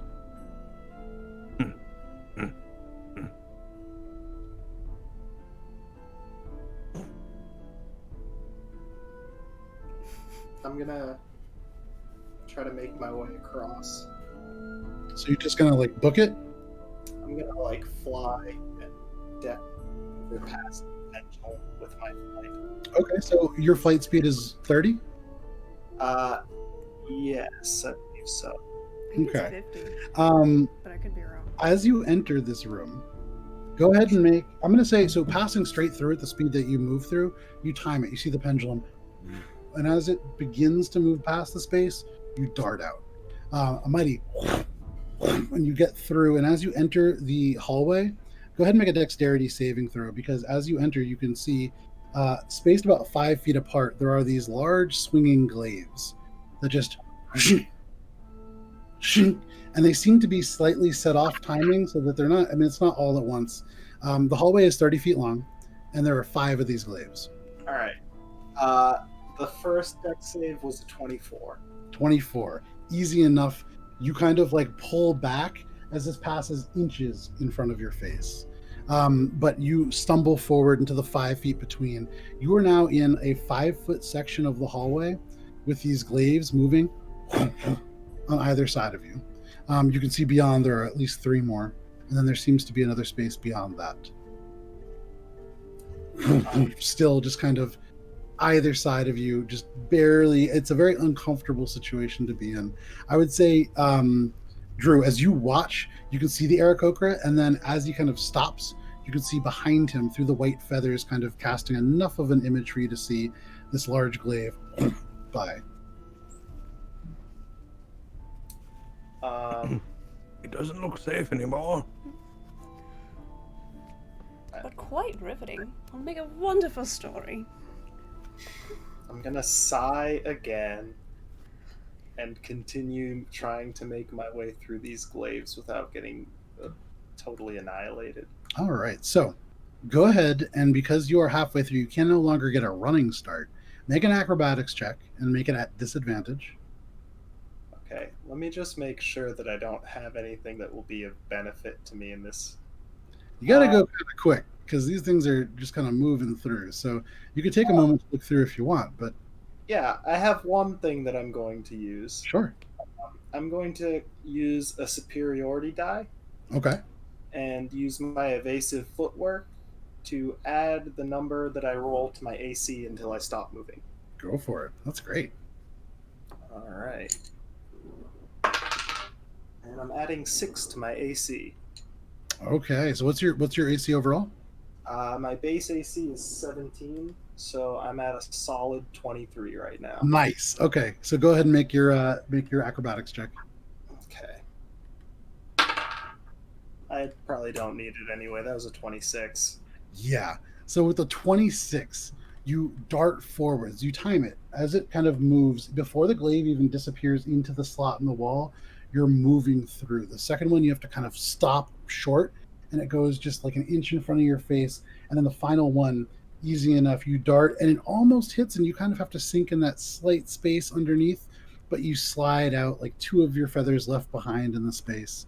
And you emerge onto the other side.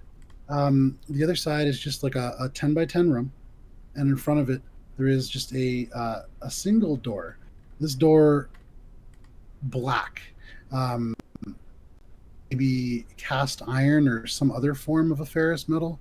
There are spikes kind of coming around the frame, and there is. Do you speak Infernal? I do not. There is these. Do I?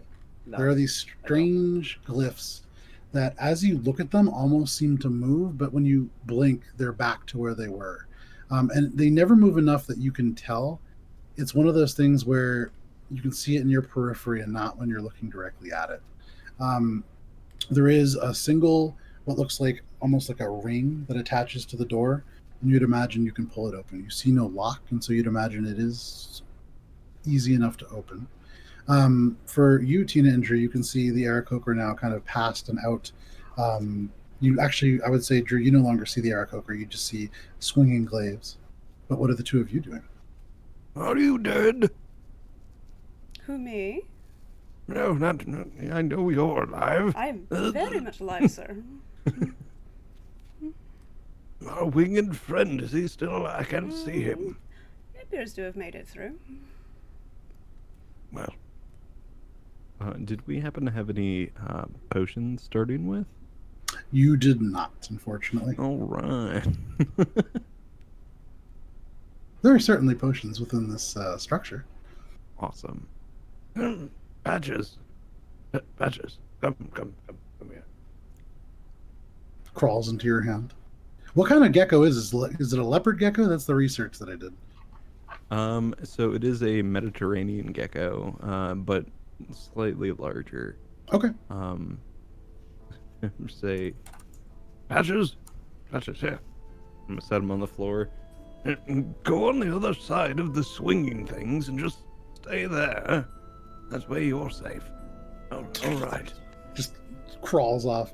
You watch the pendulum just straight over him. He's so small. It just kind of, there's a foot of clearance. No problem.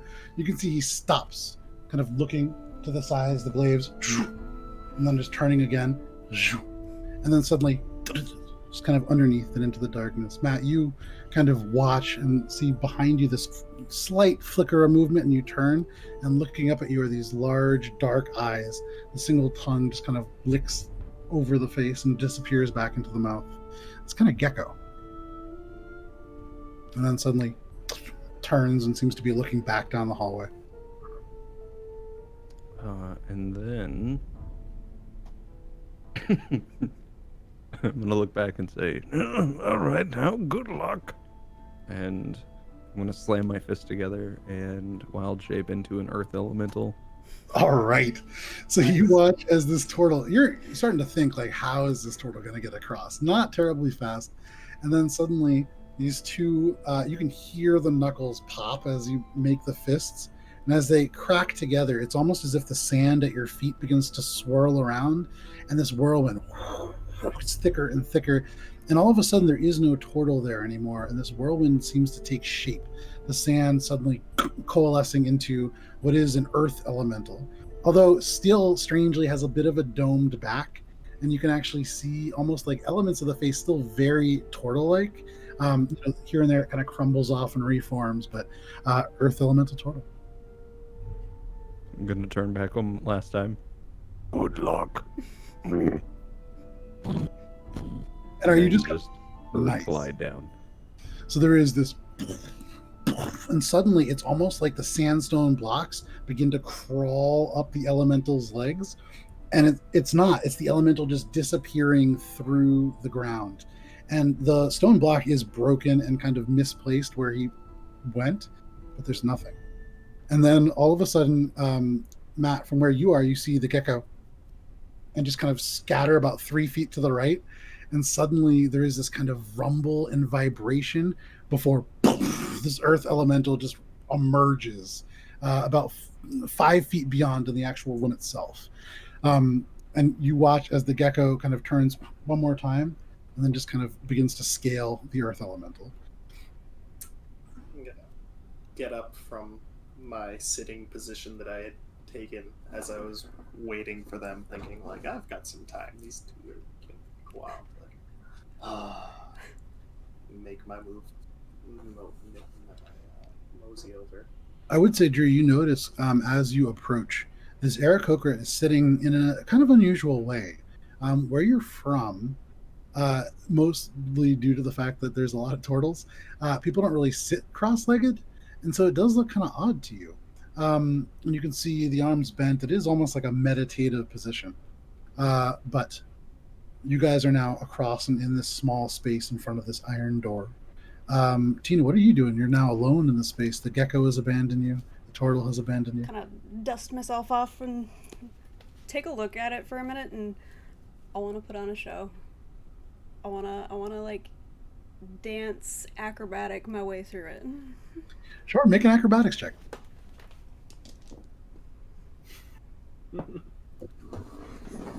It's a 29. 29. You walk up to the first one. First of all, the pendulum, as you No, walk, wait. you watch. I lied. I lied to you. It's over 30. Okay. So you wait until the pendulum goes by and you watch. It moves a mere inch in front of you and by, and it reaches its apex and slows. And as it goes back, you grab hold of it, like the last possible second, and you suddenly are accelerated like threefold. And you let go right as it gets close to the door and begins to go up, and you go straight past the first three glaives. You land in this single 5-foot space right in front of you. You take a single step through, kind of drawing into an erect posture, the one kind of behind it in front of you, and you just do a single spin through and into the room, now fairly crowded with the tortle, the gecko, the earth elemental, the gecko, and the aarakocra, who is now standing. But all of you, occupying the entirety of this 10 by 10 room, there is this iron door in front of you, these infernal runes carved across it, iron spikes emerging around the frame. From underneath, you can see the faint glow, almost this orange ember, so dull, but just barely registering as firelight. And because it's 10:15, this is where we're going to take our break. So it's like 10:16. Let's come back at call it like 10:26, 10 minutes. Cool. All right. See you in 10 minutes.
Welcome back to the home of Adventures in Alberon and our special one-shot, A Tome in the Desert. We are, of course, thank you very much if you stayed with us through the break. And if you are just joining us, we are not doing our regular Adventures in Alberon. This is a one-shot. Miles and Allie are out in the woods. We're joined by a very special guest, Drew, from Dicey Encounters and so many other ventures. I thought about at the beginning naming them, and I started writing them out, and then I was like, this is like the whole session. So Drew does a lot of stuff. Definitely check it out. For those of you who are also just tuning in, so far our group, which is comprised of Matt's aarakocra Fanger. How do you say it? It's a fighter ranger, ranger fighter, Battlemaster Rider? Ranger? Battle Ranger. battle ranger, power ranger. There you go. Battle Ranger, yeah. Okay, battle ranger. We have Tina playing a half-elf bard, and we have Drew, who is playing a tortle circle of the moon druid, but is now an earth elemental with the gecko. There's been a brief skirmish with some mummies and undead, and a very quick passageway through some sort of an obstacle course. The group has now emerged into a 10 by 10 room. You guys are all kind of crowded in. There is this black iron door in front of you, infernal written kind of in an arch over the top, spikes coming out, a little bit of firelight coming out from underneath. And what do you guys want to do? I'm just gonna say, turning to the earth elemental, I guess, who's probably looming over me at this point. You like look up, and the earth elemental doesn't have a face, but you do see from this little sort of open wedge in the shoulder the gecko's face just kind of peeking out and looking at you. Your magic control is impressive. Hmm. And then I'm just gonna kind of like awkwardly look away, just like, oh jeez, this is Excellent. Yeah, strong social skills. yeah. Tina, what are you doing? I'm looking at this door. Make an investigation check. That is an 18. Okay. You begin to look around this door, and there is like a small gap underneath. And as you look, you can see there's sandstone. You see chains. Maybe. Oh, we lost a mat. We lost Matt. Ooh. We gained a mat. Must look really interesting to everybody when all the cameras shifted to the Yep. 3-camera view. They're like split into frames, but Matt will We're be also rejoining us in just a Not in second. the right frames at the moment, but it's fine. I don't know There we what go. happened there. There we go. Here we That are. was weird. All of a sudden, I was just like, "You're gone." Oh wait, you're back. So, as you kind of look in, and there is that kind of gap underneath, you peer underneath, and you can see these chains that kind of lead maybe about 20 feet into the room that lead from the floor. You can see they're bolted into the actual sandstone itself, and then up and out of sight. This gap not terribly wide. The room extends a little bit further than you can see. There seems to be maybe like a column or like a partial wall in the middle. Mhm. And then, I mean, it's a fairly dark space. Hard to tell much more. So the chains look like they're stretched up into the space. They're not taut. They seem to be kind of like curved a little bit, and there are areas where the links rest on each other, which shows they're not like pulled straight. But yeah, they seem to kind of lead up into the east a little bit. Cool. Anything in particular about the door itself, or is it just The door doesn't seem to be iron? trapped. It seems as if you could grab this single ring that is attached and just pull it open.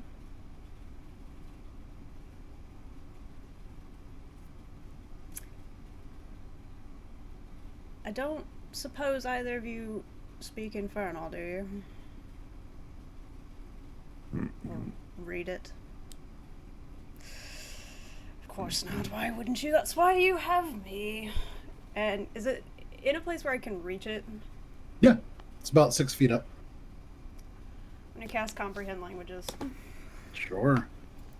So as you cast Comprehend Languages, this squiggly, sort of hard to look at infernal shifts and rearranges it into I would say for you, given your upbringing, probably Elvish, um, and it is now legible. Give me 1 second. Let me pull this up. You can read in this new Elvish kind of form.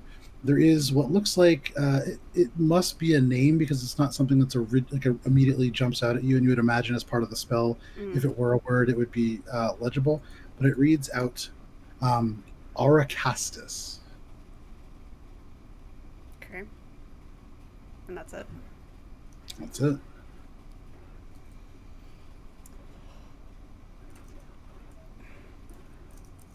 This name means anything to either of you?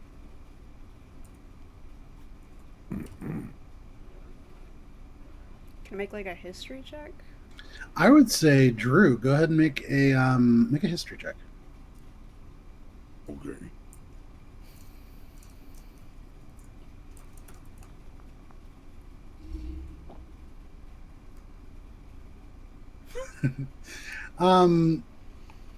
Well, and to your question, Matt, no.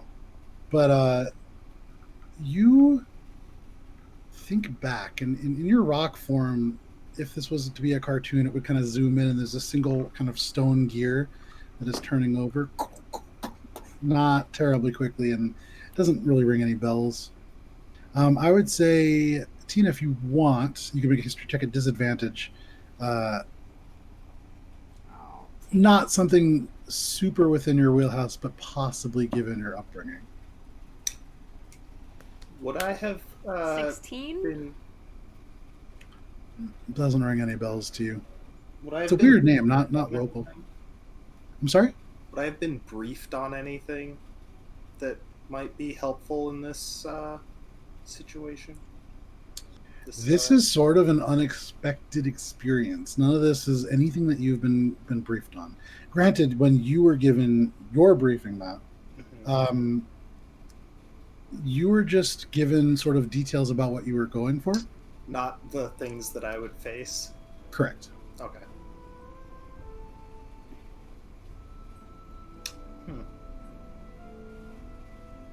Seems foolish if we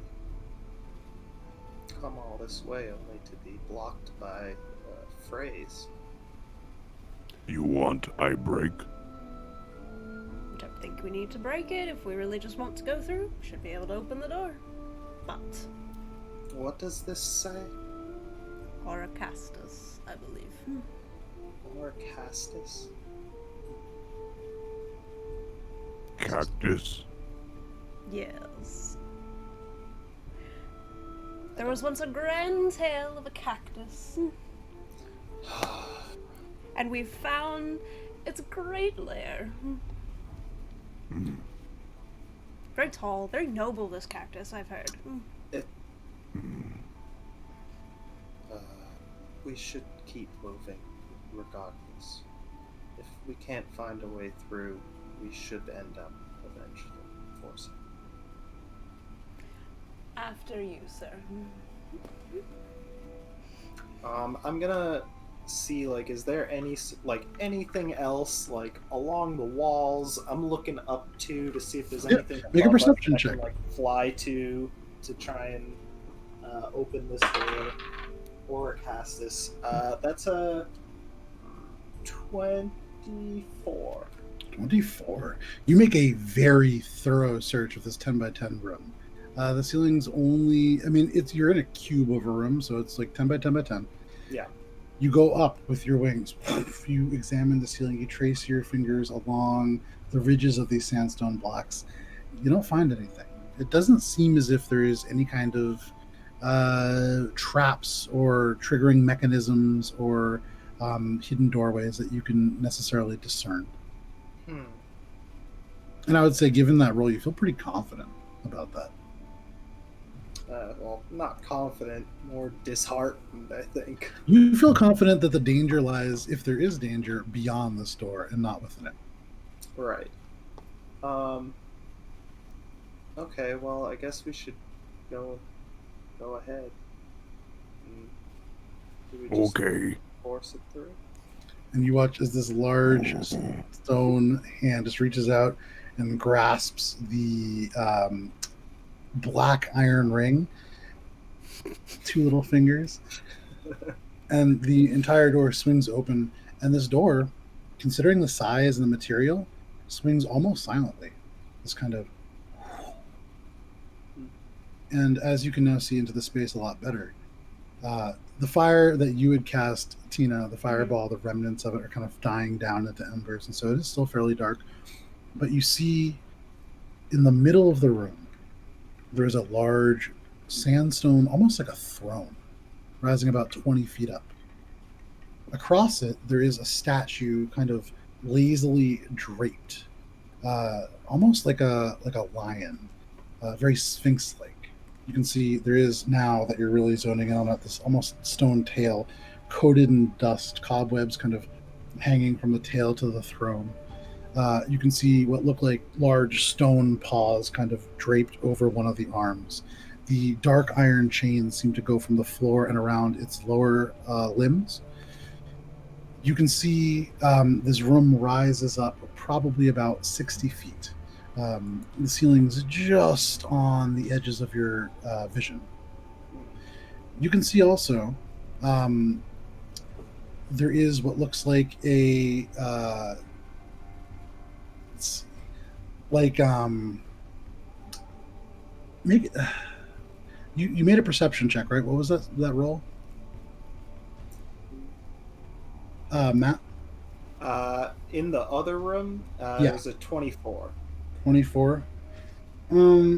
Carrying that over into this room a little bit, you can see up and maybe almost near the top, there's like a 10-foot opening, and there seems to be like a small alcove there. And in that alcove, you can just make out what looks like maybe like a desk, and then you can't quite make out the wall behind.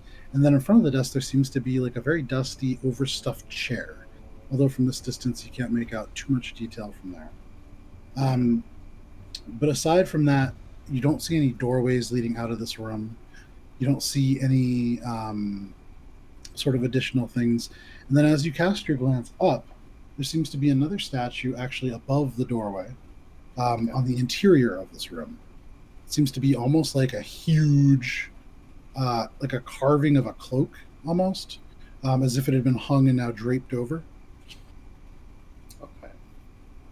I'm gonna sit down in this door, or like in this entranceway, for at least a minute, and I'm going to use my primeval awareness to sense if there are any aberrations, celestials, dragons, elementals, fae, fiends, or undead present within 1 mile of me. Within 1 mile. That's phenomenal, first of all. Oh, actually, within up to 6 miles if you're in your favorite terrain. So I don't know if we are technically not in desert, but my favorite terrain is desert. You are in desert, so up to 6 miles. Up to So 6 you miles. watch. This aarakocra kind of sits down, crossing its legs, takes up what looks like almost a meditative pose. It's actually too far.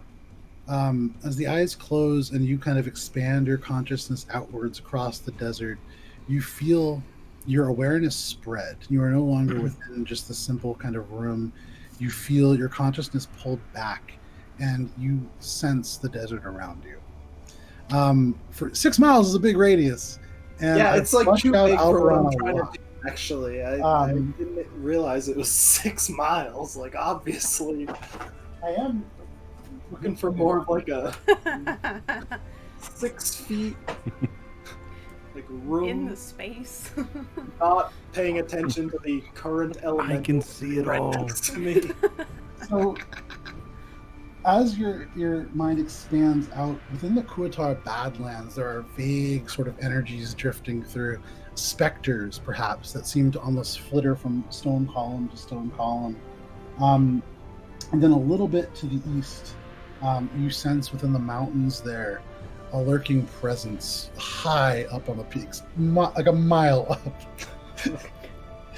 Within 6 miles, you can also sense deep within a pit there seems to be a smaller yet weirdly sinister undead presence. You said what else? There's aberrations. Aberrations.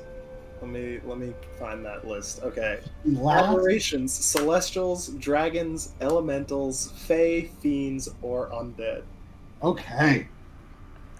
Wow. It's a Okay. that's a lot.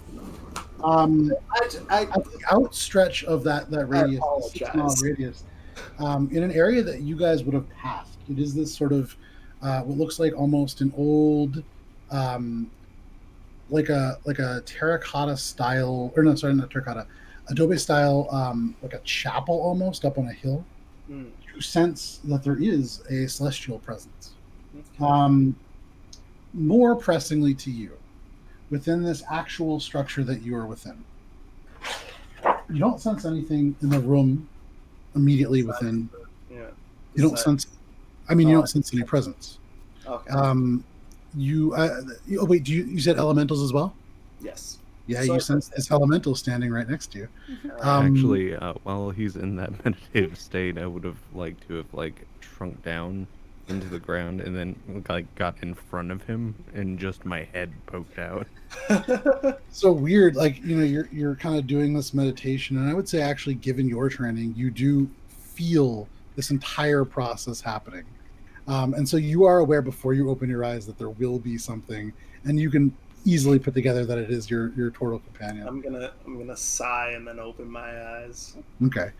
And as you open your eyes, everything kind of flickers up. But I will say, as you do open your eyes, you don't see undead necessarily, but there is this vague presence coming deep underneath this pyramid. There is an element of undead to it, but it's weird, unlike anything that you've seen before. Okay. I make note of that to myself. I'm kind of leaning over his shoulder. Did you sense the cactus? Cactus. Maybe. Yes. No. There's a room up there. I'm going to go check it out. Bring back stories. And then the aircraft takes off into this dark space. You, Matt, as you alight in this ledge or this kind of alcove, it's 15 feet long, going into the actual wall, only about 10 feet wide. You see the desk that you had seen previously. This desk looks like it's made out of an old oak, and it's so dry that you imagine touching it could very easily damage it. It's like almost petrified. The chair that you had seen previously is this beautiful overstuffed navy cushions with the kind of same gold paint that you saw previously, but over wood. There are 4 of these chairs in the space, and then you see on the far wall that you couldn't see from kind of below, 15 feet back, there's another little like end table, and there is a single book. There's a plaque as well over that is in that same strange Elvish. You were unable to read that. Elvish? Yes. I can read Elvish. Okay. It's In not. that case- I can't read Infernal, but I can There you read go. Elvish. Yeah. You can see in this very rigid, strange Elvish, there is no shame in help. You may ask one question. And weirdly, again, help is bold. It is the rune seems to almost be emphasized. I'm going to cautiously approach this book and plaque area and Okay. the back of the room. Step by step, you approach. And as you look, the book itself is open. The page is empty. And in the binding, kind of in the middle part of the book, you can see there is a single quill. Although there is no ink. There's no ink present on the quill. There is no pot of ink that you can see.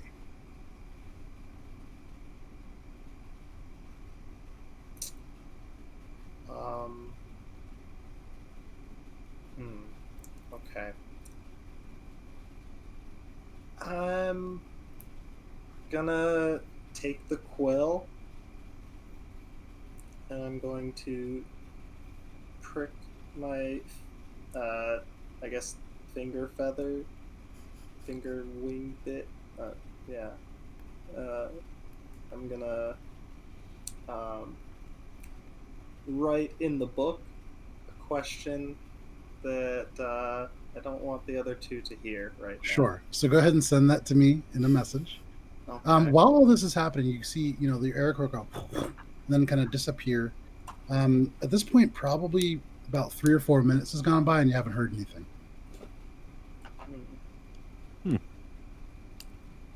want to take a closer look at you said it's a statue in the center? Yeah. I want to take a closer look. Make an investigation check. You walk into the room towards this large cat-like statue with a strangely humanoid face. 21. Okay. Drew, what are you doing? Just as a note to let you know, I now have dark vision 60 feet and tremor sense 60 feet. Sure. So with tremor sense 60 feet and that gap being starting about 50 feet up, every time that Matt takes a step, there is almost this kind of daredevil-esque, like radiating ripple that lets you know that he's walking up there and not dead. So you can at least tell that within 60 feet, you don't sense any other movement, although you do see and kind of feel the half-elf shifting her weight like back and forth, and almost like a dancing, almost like a spring in their step. And Matt, as you write that out, you realize you didn't need to prick the quill, because as you move the quill across the paper, it seems as if ink almost magically spreads. And as you write that question, the letter, and there's like a little bit of blood that's kind of like streaked, and it just stays there as the again. Yeah, as the ink shifts, and it gives you an answer to that, which reads this. Secrets. Secrets are no fun. With a 21, Tina, you kind of approach the statue and you begin to look, and you look at one of these paws. The paw itself could easily cover your entire face. Mm-hmm. And you can see these kind of almost gaps. It's so realistic. You would imagine almost these kind of like places for retractable claws, although there are no claws. And you kind of follow it up, and really weirdly, where these black metal bands encircle the lower extremities, it looks like the sculptor almost carved areas of the skin out as if it had been chafed away. This is edging into being absurdly realistic, and your mind begins to wander across other possibilities. I would say, given your background, there's an element of magic that you would imagine probably could be reversed. And you begin to think,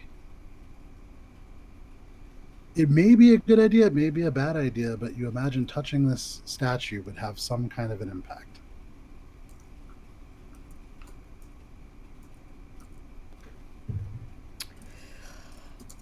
To touch or not to touch, that's always the question.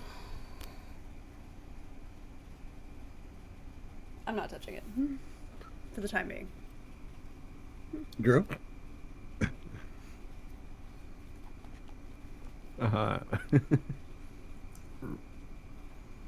Rex is gonna walk up to said statue. Okay. This earth elemental moving forward. What's inside statue? Who's to say? He's gonna try and put his face through this stone-looking statue. Even as these gravelly words emanate, this creature reaches forwards and its face taps against the statue and does not merge. Because at that moment, there is elements of dust shifting off, the cobwebs kind of pulling away.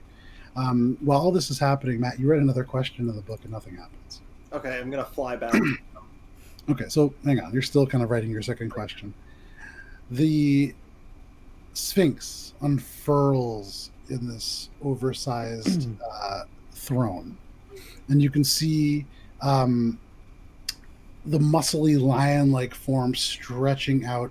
And where at first you hear kind of bits of the dust kind of cracking off, you then hear the sound of bones cracking as this creature stretches for the first time in a long time. The wings stretch out behind it and flutter slightly, leaving trails of dust in their wake. And the voice echoes out, pained almost. Riddles I have for you. Please answer fast. To dream is to sleep, and to sleep is to last. What are you doing? And now, Matt, you kind of over, and you can see there is a living sphinx chained to this throne. We must answer his questions To it. to continue. Ask us your riddles. You may change me often, but I'll always be yours. I precede your manners and sleep when I'm bored. What am I? And Matt, you in your mind are thinking, shit, I could have asked a question.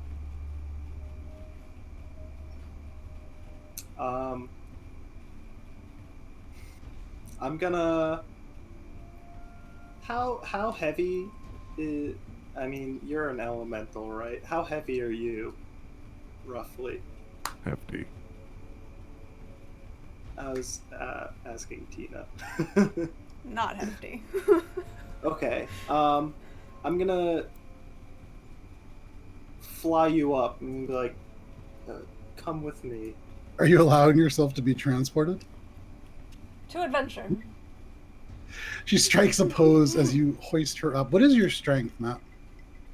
It is not good. Go ahead and just for fun, make an athletics check for me. Okay. I might drop you. It's only 50 feet. Fine. Monks don't take fall. Oh, wait. Oh, wait. Wrong day. Alright.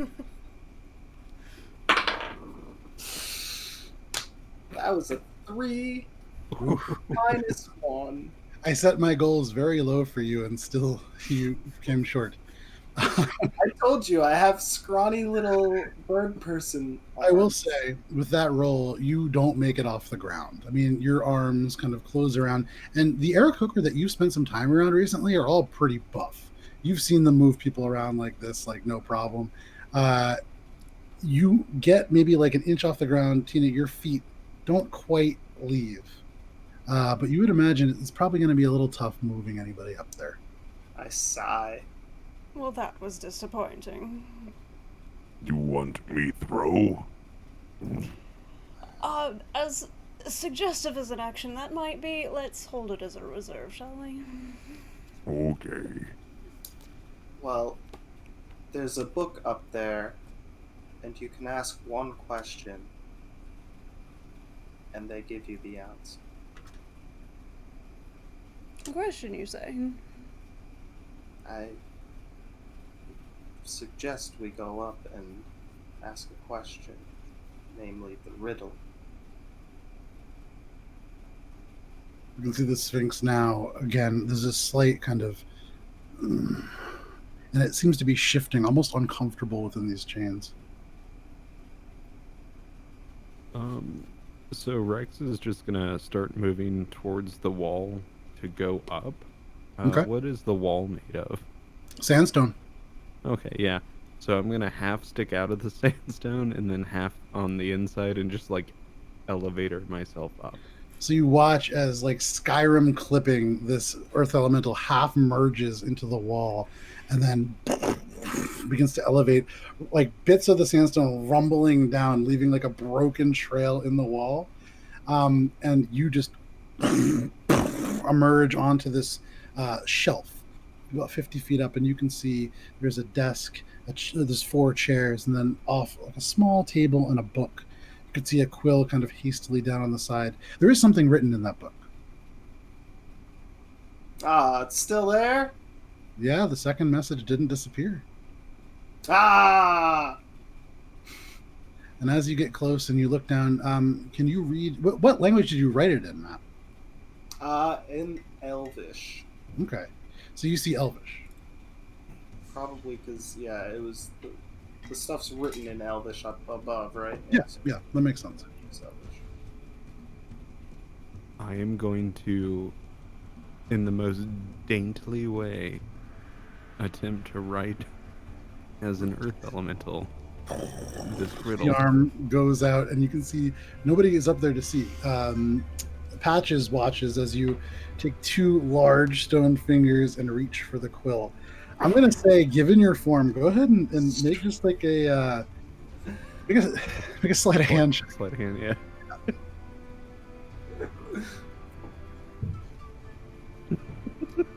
It's an 11.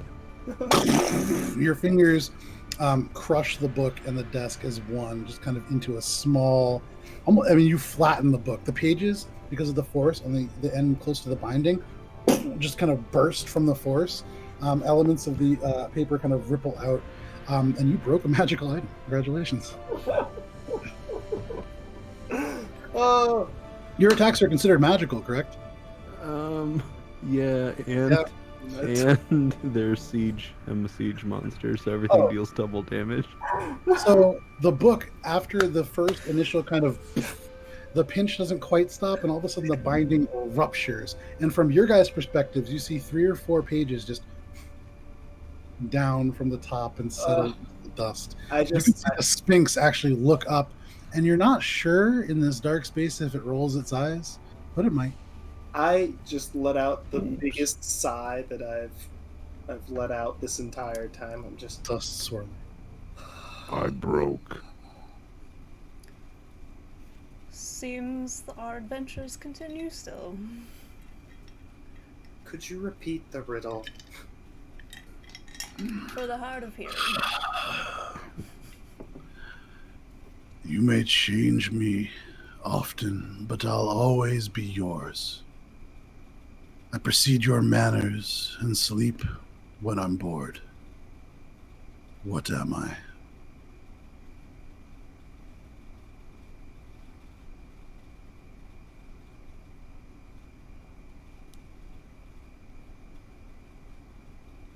A mind.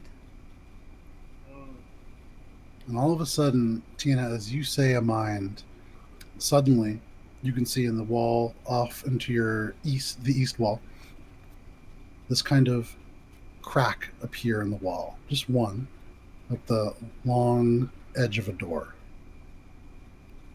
The Sphinx gives just a brief nod. I feel a void that tears away. At that you've built since your first day. Consume, partake, and draw within. To go without me will leave you thin. What am I? Sustenance. You say that out loud? I kind of, I say it out loud, but like very, like, just thinking to myself saying it, like, Okay. sustenance.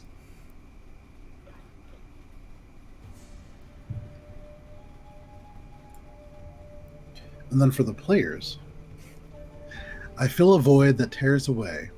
At that you've built since your first day. Consume, partake, and draw within. To go without me will leave you thin.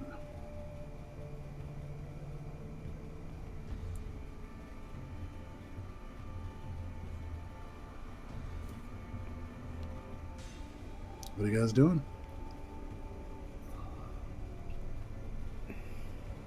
Do you have it written out somewhere? That's a long riddle. I wrote them all. So yes. Ask the Sphinx. Can you write it down? Are you asking the Sphinx that? No. I feel bad. I mean, for you this have paper now, already. so. It's true. There's plenty of it kind of around. I posted it in the Discord, and then if you guys want, I will say for one of the riddles, if you would like. I mean, you know what? Never mind. You guys got it. It's in Discord. I'm sure you guys can do it.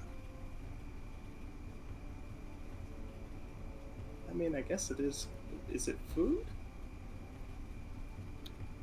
Are you saying it out loud? Is that your answer? I'm asking the group. It's one of those you turn. It's like an aside. Yeah. Your hand has to go up for the earth elemental and kind of down for the bard. But yeah.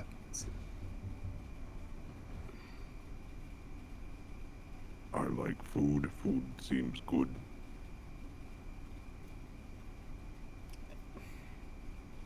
It seems too simple, but I can't think of something better. Stances are most appropriate. Food. As you say that, There's a slight inclination in the Sphinx's head, and you can hear from the lips, eating. Close enough. And that's Lynn. The top part of a door appears in that east wall. You can see the Sphinx now finally flexing its paws and almost seeming to begin to kind of settle in again. I grow in fields, a honeyed cob. Alone I stalk, in wind I bob. I ring, I'm wrung, I can be bent, and in duress you'd like me lent. What am I?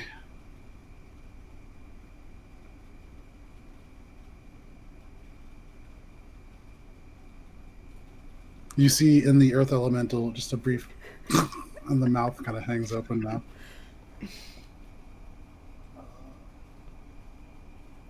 She send that one in the chat too. just keep them coming. Oh man. I grow in fields a honeyed cob. Alone I stalk, in wind I bob. I ring, I'm wrung, I can be bent. In duress, you'd like me lent. What am I? And you can feel free to Google them too, because I made them all up. That is it.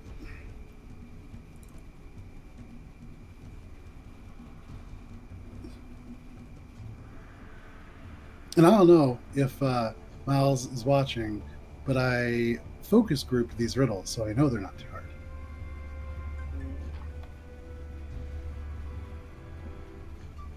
Earth elemental have little brain. Hmm.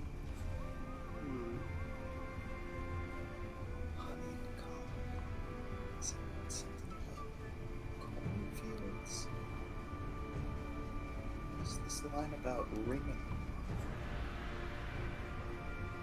Do you have any ideas? I turn to the earth elemental as I'm saying this. I'm like, do you have any ideas?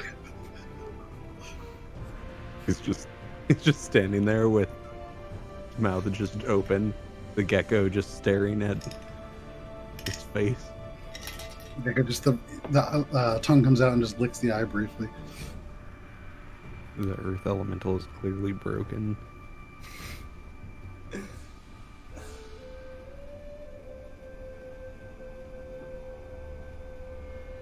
The Sphinx kind of leans forward. You've one answer left to give. Give it quick, and you can live.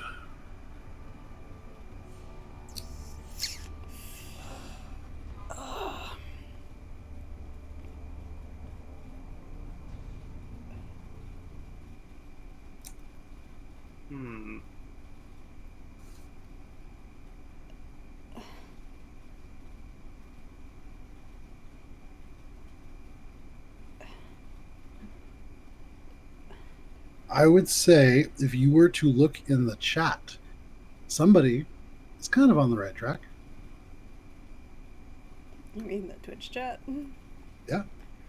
I would say Fatboy95 CI. You're on the right track. We're going for Ask the Audience on this last one. Can we phone the audience?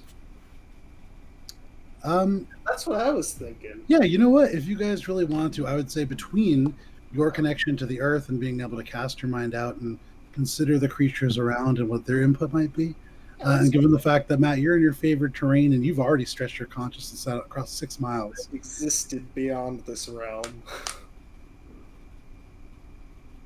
But yeah, you can go ahead and ask chat if you want. It's the advantage of writing your own riddles is nobody can look it up. So yeah, see, that's the thing. I think I was thinking cornfields and corn. I mean, it's a honeyed cob, sweet corn. But then what's this ring and rung? I don't know. Well, can corn ring? That's the thing. Corn can't ring out some stuff, but that's WRING. I guess you could bend corn, but then it would just kind of splinter crop apart. circles, You know? but it's a stretch. Is it like The fact that you now have corn stuck in my head is the only thing I can think of. I know. That's been the problem It since is the start of this cornhole. riddle. Do you guys want to say corn? Not really. I want it to be corn, but I feel like it's not corn. Well, you know, corn does grow in fields, and this is a honeyed cob. I mean, that seems Yeah. pretty corn-like. Alone I stalk, I bob. Oh, is it like? Oh. No. Suddenly a light seems to go off and then die in the aarakocra's eyes. It's like what it. I mean, when I'm in duress, I'm not like, hey, lend me some corn. Give me that corn. I need some help.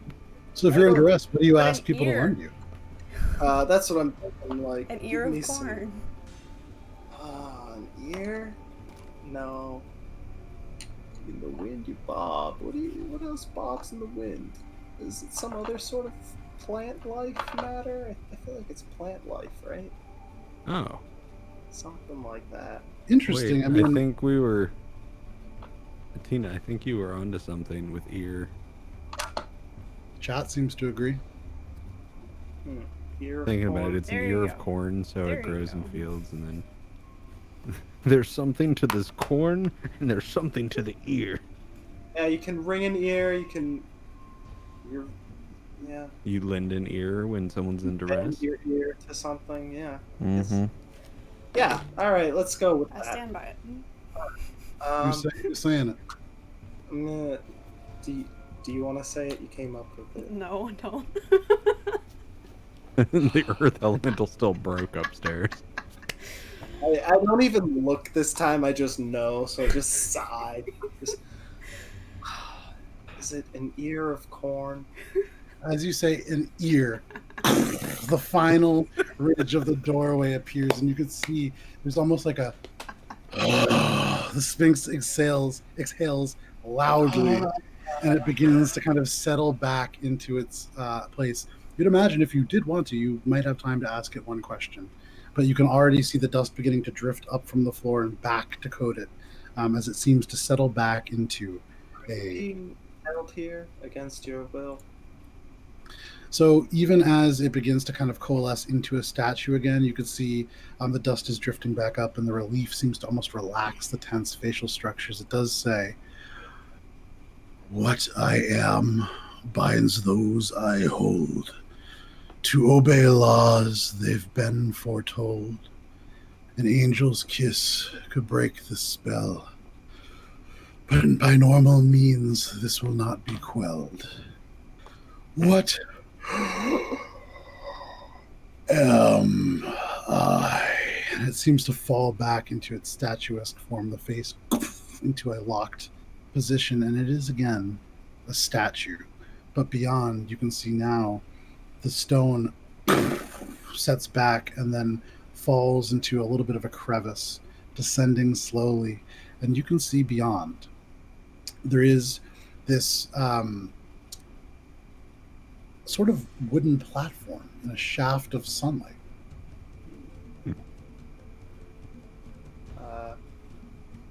Shall we continue? Intriguing. I'm gonna go to the newly opened door.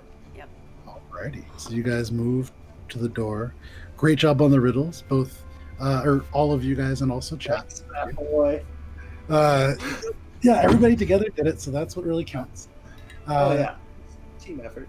Team You effort. guys move up to this doorway, and you see a little bit better. This wooden platform seems to be attached to chains that rise up.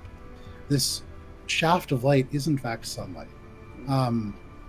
And if you were to approach, you could probably look up and maybe see where it leads.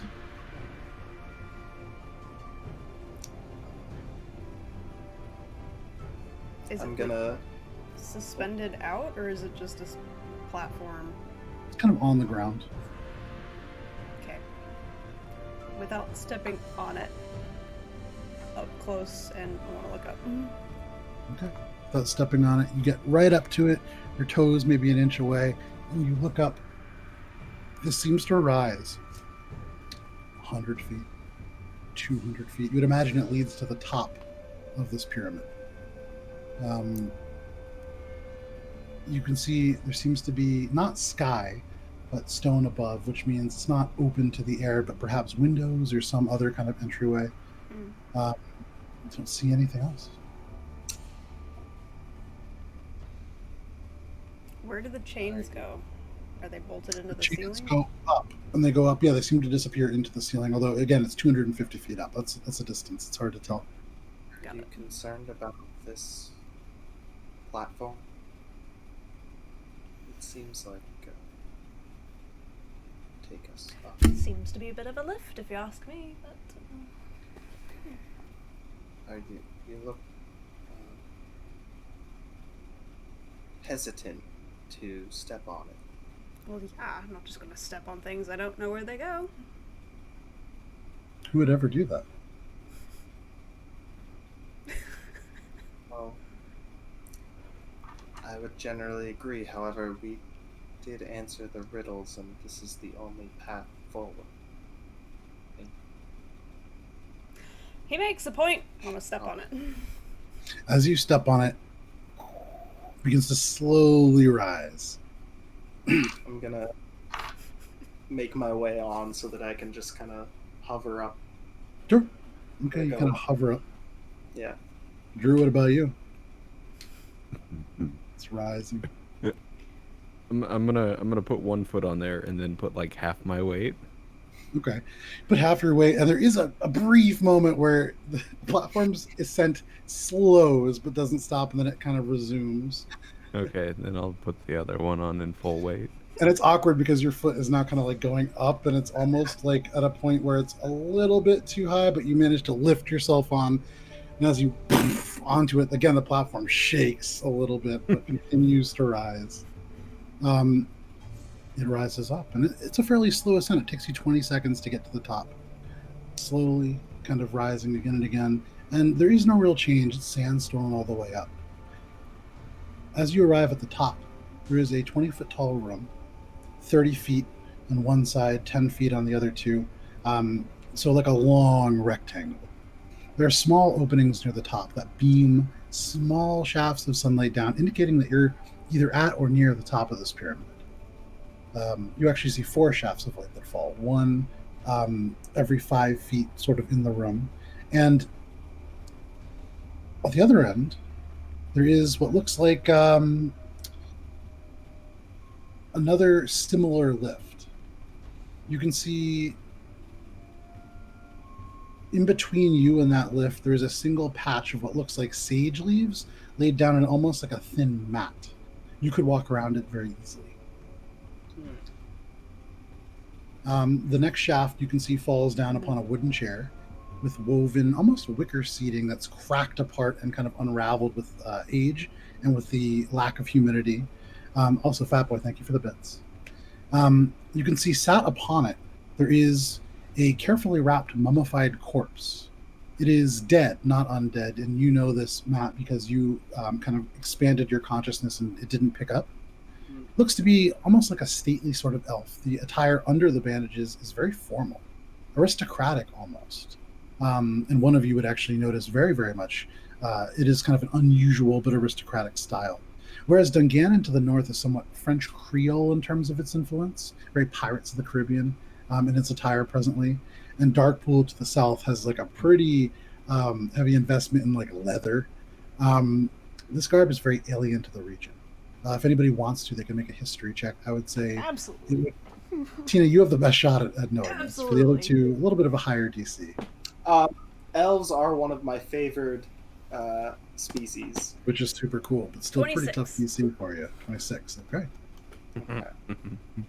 I rolled a disadvantage just in case. And Okay. Got a 5. Let's see Nice.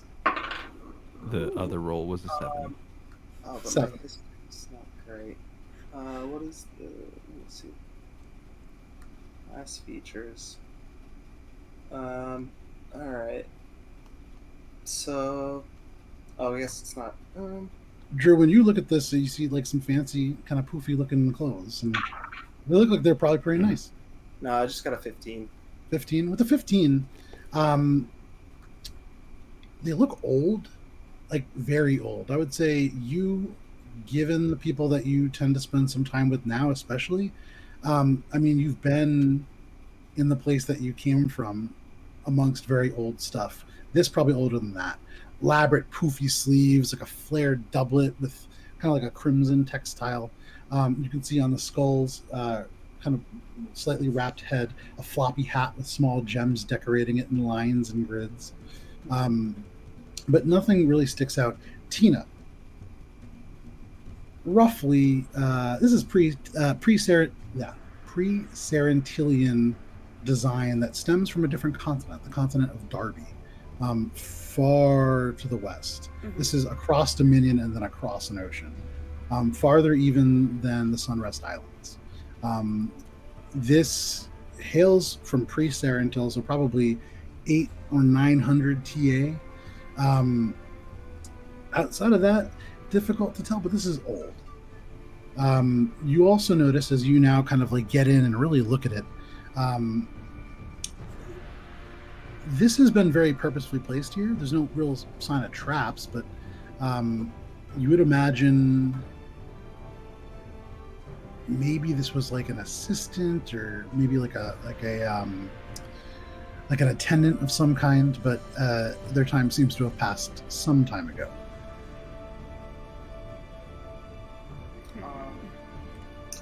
I'm gonna try to recall the last riddle that the Sphinx had been saying before he froze up. Okay. Make an intelligence check if you didn't write it down. Not. That was a lot of stuff. Yeah. I don't have pen and paper in it. Yeah, that's 16. 16? Yeah, close enough. You would remember that the riddle was, or the thing that he said was, what I am binds those I hold to obey laws they've been foretold. An angel's kiss could break the spell, but by normal means this will not be quelled. What am I? Doesn't seem relevant to the stuff that we are currently seeing.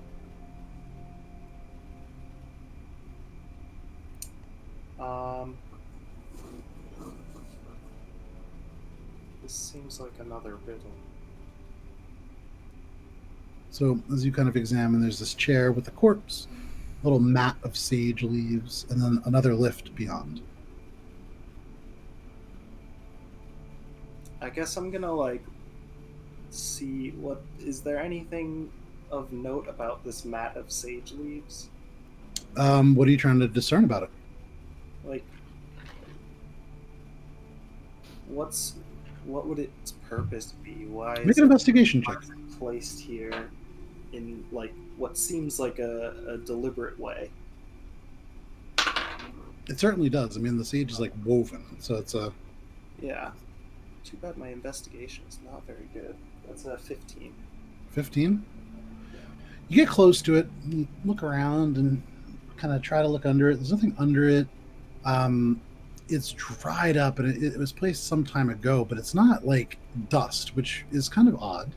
You'd imagine that means that there is some magical effect attached to it, but if so, it's not terribly powerful because it's very hard to discern what it is. Should we try to figure out this or continue up?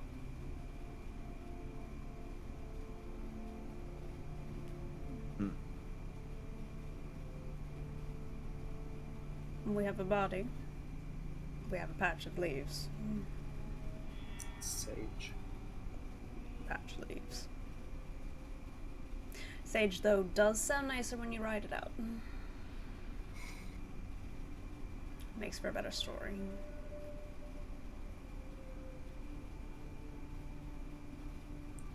The best story right now would be finding what we came here for. And it either depends on us figuring this out or continuing on.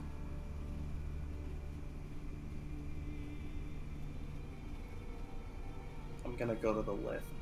Okay. I have lost my patience with this bard. Sure.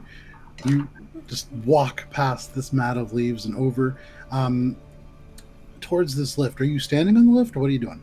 No, I'm just gonna fly up. I'm not. I'm like looking at the lift. I'm like, if this is what's gonna stop this bard, I'm just gonna.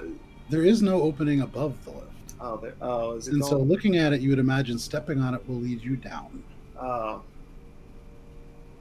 This is gonna bring us back down.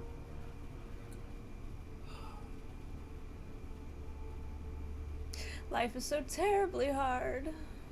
I like go to step on it, and then I'm like,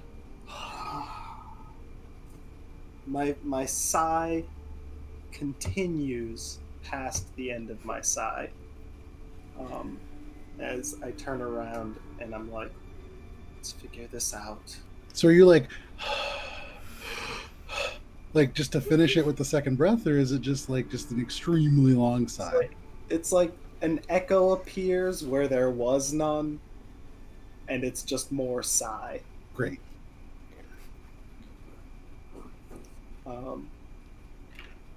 So I'm looking at this sage and I'm looking at this body and I'm trying to figure it out with my Make an insight check.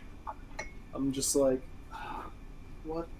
I think I got the sigh for you. ASMR sigh.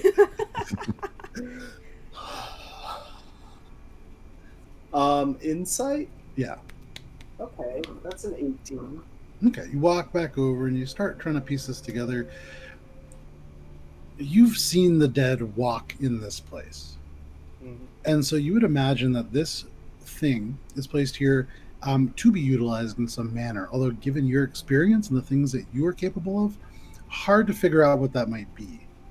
Mm-hmm. Your mind wanders back and you think about some of the people that you've been spending some time with, and you remember one of the very common weapons used by these people is something kind of almost summoned, and maybe there's an element of that was intended. Hard to tell. You turn your attention to this sage mat, and you've heard sage is like a healing herb. You remember someone like nailed that into your head a long time ago, but you and you consider, maybe there is some kind of like a purifying element to it. Maybe it's just a bunch of old leaves. It's kind of hard to tell.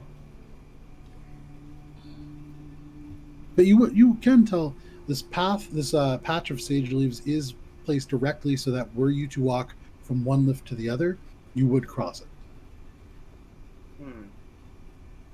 I'm gonna look to my two compatriots and magic isn't my expertise, but I can tell that there's something here. Indeed.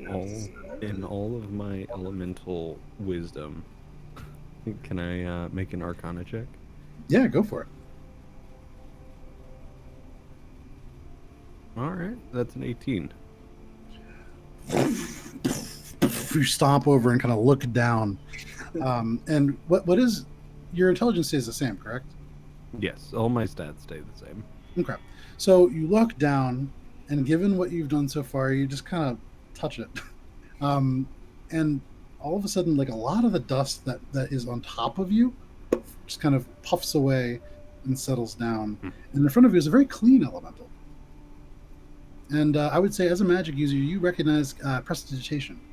This is a mat of cleaning, essentially. Excellent. I So start with an insight of 18, I would say, Matt, you now recognize this was placed here so that anybody traversing a dusty tomb, to clean up after. yeah, it would be clean as they enter the next room. Right. Okay. I chuckle to myself. I'm like, oh, God. I step on the mat. Again, prestidigitation cast upon you. The feathers now like silky and smooth. All of the dust and grime that had coated on them, and the little bit of blood from pricking your finger just gets away. Yeah, feathers all He's done. ruffle I'm out. gonna like twirl onto it. Tiny bit of dust comes up. You were fairly clean to begin with. But now I'm extra clean. Extra clean. The very high quality clothes and everything, just perfect. And the three of you, and actually it's worth noting, as you did, Doug, or not Doug, I'm thinking of our wombat now. Jesus. Doug, wombat. Patches, you can see like an element of the skin that had begun to kind of molt a little bit, also just kind of puffs away, and there's like a little shiny bit of Oh, scales. no, you're a fresh gecko. Fresh. Fresh gecko. Yeah, and even as the little bit of like skin kind of goes into the air, you can see Patches just, and it just disappears into his mouth. Ew, gross. Did research on geckos. That's what they do. They eat their skins. Oh, yeah. So, you are now all very clean and very basey. What would you like to do? I'm going to step on the platform, and I'm not even going to bother checking to see if the two of them are coming with me. I'm just... Okay. As your foot puts weight onto the platform, it begins to descend. Same speed as the other one ascended. I'm gonna join him. Step upon it, still going down. Any elevator music, I'm just like tapping my foot. You just hear tap, tap, tap as you guys go down. As the Earth Elemental steps on again, the whole platform kind of buckles a little bit, but you descend. I want to play a beat with my own foot, like off of his. Okay. So make a performance check.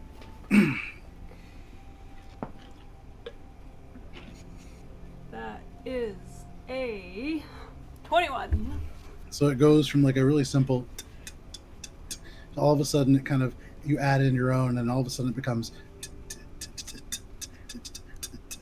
it's like a little drum line that begins to emerge. 100 feet go by. I noticed that, and I just sigh. I'm gonna pick up his part of it too. A beat is missed, and all of a sudden Tina just kind of like continues, and it just is the same beat. You go down another 100 feet, another 50 feet, and you would imagine you are now beneath the ground. And Matt, there's a moment where you remember that weird feeling from underneath, and you would imagine you're approaching that space.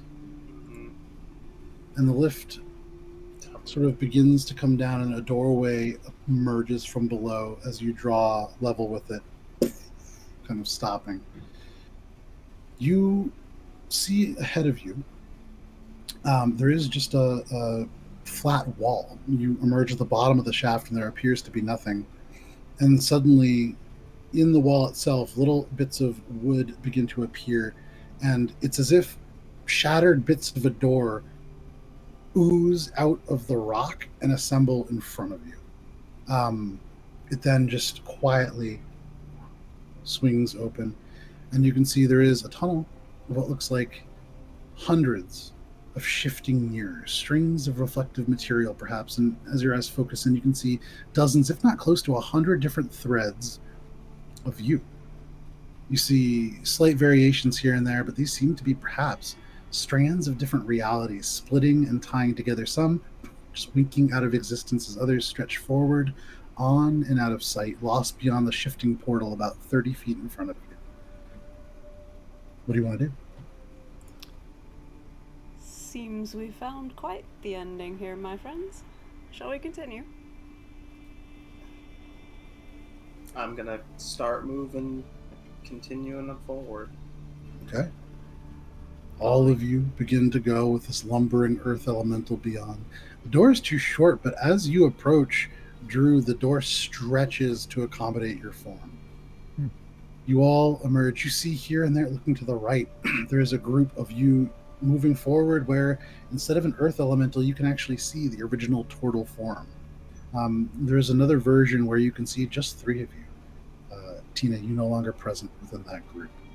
There's another reality where you see nobody, just an empty hallway with bits of dust floating through. These seem to be different variations of what could have happened. But you progress towards this kind of shifting portal, and you become almost lost. Like your eyes are wandering through these realities, and so it's hard to maintain a peripheral view. You can almost swear it's like you begin to walk up a curling path, and almost like you're walking on the ceiling, but all at once, the door seems to kind of loom in front of you, and you almost fear stumbling into it, Matt, as you are leading this group. But then it swings open.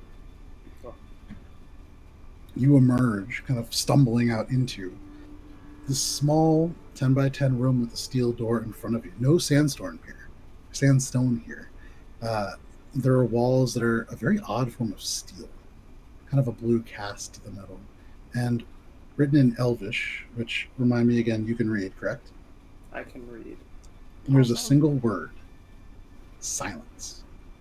And glancing to your right, you're aware of how much time has passed, assuming, of course, that this odd, strung together clock of clay and metal, despite the years, despite being coated with dust, little bits of cobwebs kind of attached to the wall, ticks onward tirelessly. And it reads a little bit past 1 o'clock in the afternoon.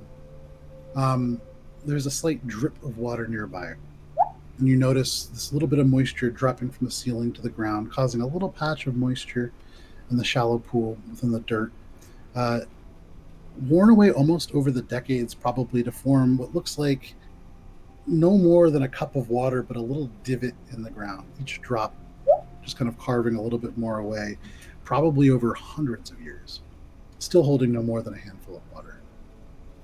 What do you guys want to do?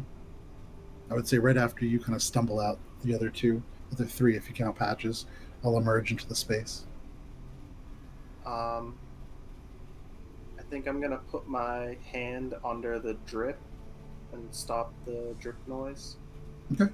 You put your hand under the drip, kind of hits your hand, and your hand is now wet. Oh.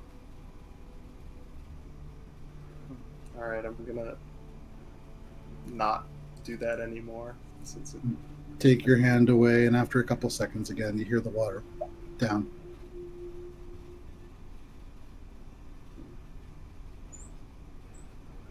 Thank you, Don. I don't want to say anything because it reads silence. And as you guys stand quietly in the space, you can hear again the water drip and anything? Put it out again. Try to stop.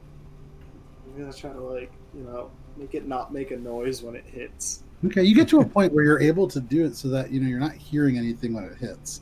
You kind of get it. You do.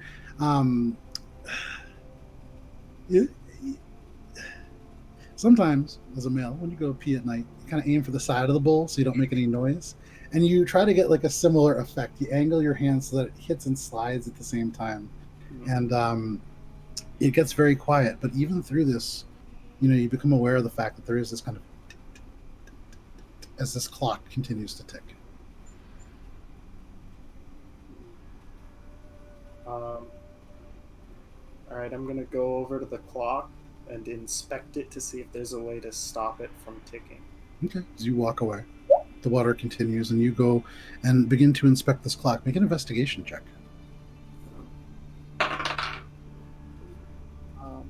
That is 18. 18. Looking at, it's made out of clay. You could smash it for sure. But you would imagine these little pieces that hang down, these little like almost twisted copper strands that connect to these little clay things. As you get close, you realize they're not still. They're actually turning very, very faintly. You'd imagine maybe stopping these would stop the clock from ticking. Okay, I'm gonna.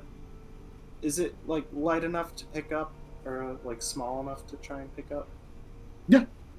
Okay, I'm gonna pick up and hold the piece to stop it from ticking, or that I. You grasp it in your hand and you feel a slight tug as it tries to continue turning, but it's not a powerful device. You stop it and the ticking stops. And all you hear behind you now is just. I'm gonna go back over with the clock in one hand, keeping it stopped, and then I'm gonna go put my hand under the water and get that to not make the. It's a 10-foot wide room, so you can't do both at once. I can't. I can't bring the clock with me. If you want to take the clock off the wall, you can. Yeah. I thought I had already taken it off so that I could get to the back to turn it. You just kind of grab the piece to stop it. Okay. I'm gonna look over at Tina, and I'm gonna sort of look at you, and then look at the drip, and put my hand out to sort of motion, go do what I just did. Be fucking quiet. In my eyes. Yeah, that's not metagaming at all. That's fine.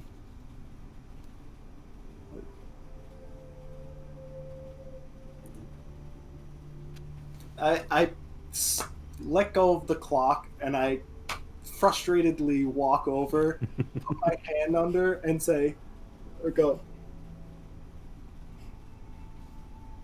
And then I walk back over and I say,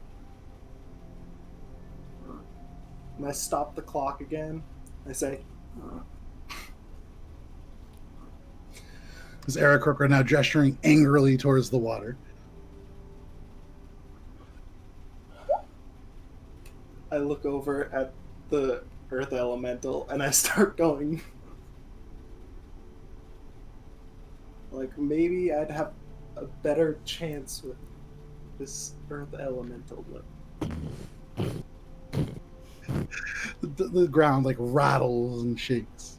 The earth elemental walks over, and as you hold your elemental form out, the water just drips into the earth and is absorbed, and it is very quiet. And at this moment, 3 seconds pass, these drips kind of being absorbed and the clock not ticking, and suddenly the door opens up. Beyond, you can see 5 feet in front, the stone floor ends, and there is just raw sand in a 10 by 10 patch. On either side of the patch, there are these blue steel walls that extend 10 feet in either direction before abruptly transitioning to stone for 5 more feet and then bending into hallways on either side. Beyond the dirt, you see a huge stone sarcophagus, though it's hard to make out detail from this vantage point. Beyond that, you see 10 feet of space bathed in a surreal glow of galactic colors, melding together in an inky, space-like fabric that seems to ruffle, like fabric in a breeze. Although as it twists in on itself, it has a similar effect to those varying realities, though darker and a bit more sinister. What do you guys want to do? I take a moment to register what I'm looking at. Okay. Take a moment. Register. Big stuff for me. Also, this is like very powerful stuff. I'm going to create a dome over Patches and just sink into the sand. So as you watch, the rock creeps up over Patches, and you can see Patches' head kind of duck in a little bit as it closes overneath. And then you just sink down. And are you going into the sand? Yeah. Okay, so you over to it. You, give me 1 second here. Die. You explode. Patches, We're no. in a cloud of dust and patches. You step on the sand, and there's this weird kind of feeling. You have tremor sense, correct? Mm-hmm. You stand very still on the sand, and as you do, you feel it kind of shifting underneath your feet, and you connect to it, melding almost with the material. And below, perhaps 30 feet, there is a similar form to yours, just in a very, very dormant state. You'd imagine it could be summoned, though the means unclear to you at this moment. Okay. I'm going to try and start sinking down towards it. Okay. You guys watch as this elemental kind of stops in the sand and then down into it. You transfer through. Your vision going dark, but the tremor sense expanding.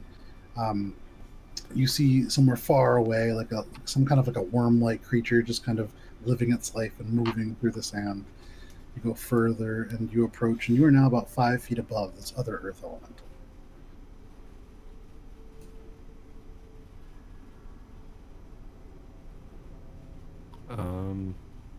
I'm going to attempt to speak Terran to it. Alrighty. What are you saying? Hey, buddy. Hello? You guys, the sand shifts above you. You don't hear sound, but it moves, almost bubbles. And as you say that, beneath you, you sense this entity stir. And you feel the sand look up at you. You sense being looked at by this similar creature. And beneath, you just hear, "Hello?" Friend? Make a make a. I'm gonna call this just a flat charisma check because you're not really trying to persuade him or deceive him. You're just trying to make a friend. That's a Flat 17. Flat 17. Okay. You feel the sand kind of shift around, and now you sense its presence almost parallel with yours.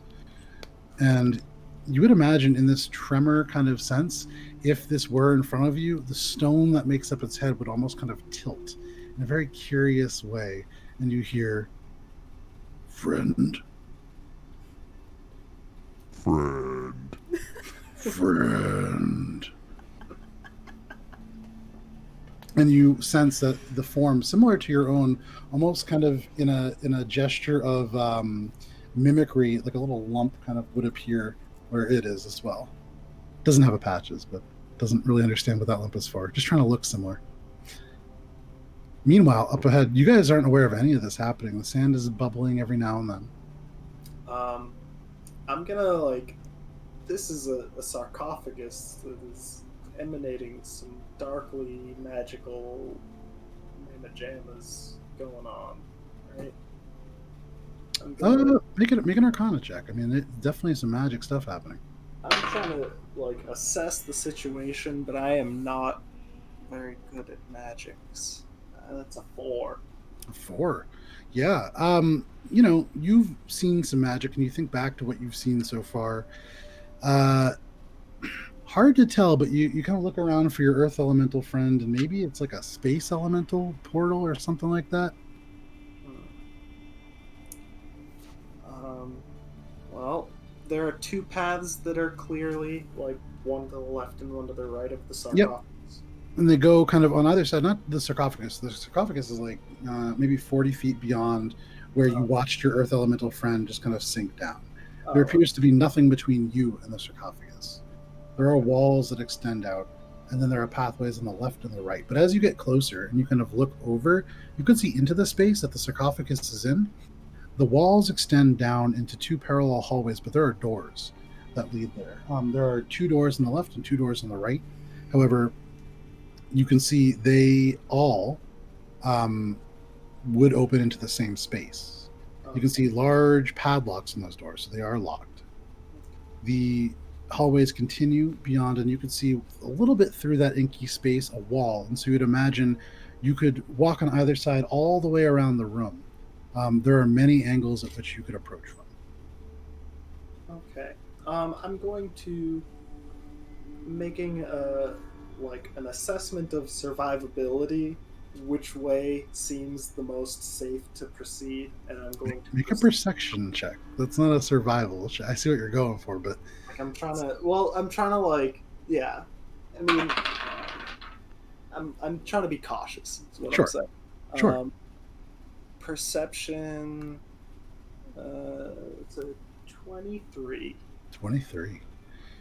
You go first to the left and you look down the hallway, and it seems fairly clear. This kind of grayish stone extending beyond, and there are these 2 large wrought iron gates almost with these spiked tops, and you can see the padlocks holding them very sturdy. Duck over to the other side, and it's almost a mirror of this side. Something about the door on the right side far down does catch your eye, like a vague glint almost. And you really kind of look at it, and you would imagine at the very least that door is trapped. Something about it, it's a little cleaner than the others. There's a magical component to it that the others don't have. Now, is that because it leads to somewhere better? It leads into the same space as the sarcophagus. Okay. Hang on. I can get you a picture. Okay. I like pictures. We like pictures. So... While you're actually taking that picture, I was mistaken. 3 of my stats change. It's going to be strength, dex, and con. They change. Okay, so it doesn't matter so far. Intelligence, wisdom, and charisma stay the same. Yeah, so yeah, no, it doesn't really matter so much, but good to know. Ability of an earth elemental without getting the rock brain of an earth elemental. Yeah, it's pretty good. Well, I mean, wild shape, so basically, the way that I understand it, you change all your physical stats but your mental stats stay the same, Mhm. which Yeah. is sick because polymorph changes all of your stats. So if you want to be like an ant, you're as smart as an ant. You're Kind of sucks. gonna become an ant, and then you're gonna be an ant. You're gonna be an ant. You have 1 HP. The big bad's an ant.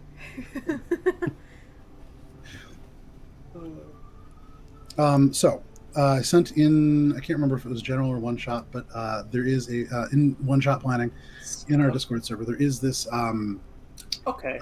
map. So you guys are standing at the end in front of that kind of carved out what looks like dark writing. The dark writing, because of things that you guys did not do, is not there. Okay. But I had to do a lot of these maps very quickly. You can see that there is, so you see that dark kind of concaved sand in the bottom left side. That's the moisture that had Okay. been dripping down. That kind of ghostly looking line, that was the door that is now open. Okay. You can see that pencil lined square, 10 by 10. That is where Drew is currently sunk down. Okay. Stone wall is the pencil line that kind of goes out to those first 2 stone columns that rise to the ceiling. Anything that's like hash marked out really darkly, that goes all the way to the ceiling. Okay. So those are pillars and walls. Yeah. And... And the doorway that you're seeing that lead inward, the one that's glowing, is the far right door that seems to lead up and beyond. Okay. I guess I'll go to the far left then. Okay. So you head to the far left, walking down. While you were doing this, Tina, you doing anything? I think I'd follow him. Okay, so you're following him down to the left. Drew, are you doing anything? You and your newfound buddy. Yeah, probably telling him. I have friends up top. You come meet. You just hear, friend, Friend. and you sense it just kind of beginning to rise up. I shall follow. So, Tina, as you are about to go around the corner, you suddenly hear the sand like bubbling over and splashing across the rocks. And as you turn, you see one and then a second earth elemental just rise up. They both have weird little humps on their shoulder. Taking out my weapons instinctively. Sure. And as this happens, you can see, and actually you feel next to you this rock elemental, this earth elemental kind of grow tense. And it turns to you, and for the two of you, just hear this kind of, but in Taryn, you would hear and understand it, just kind of ask, friends. Friends. Multiply on themselves. Do you know? Because only one went down. True, you He's sense gonna- you sense it relax. And He's gonna turn to the two of you. He friend. Okay. Put my weapons away. And True, next to you, you hear the earth elemental attempt to sort of mimic that, and you just hear. just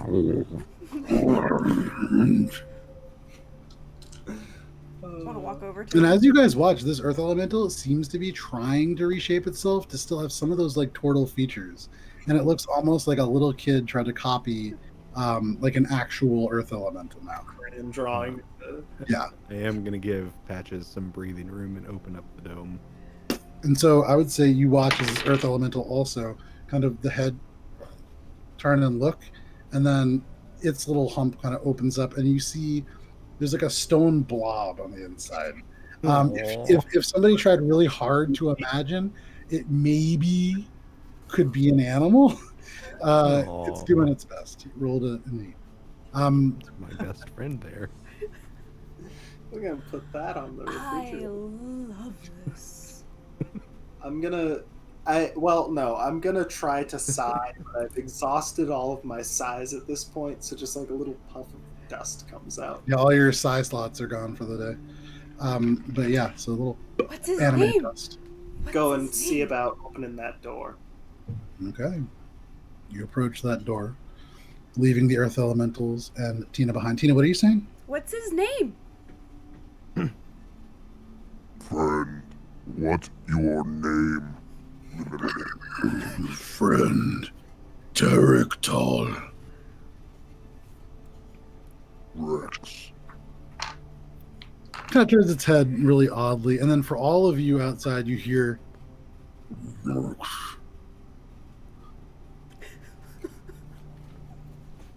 This is my new best friend, guys.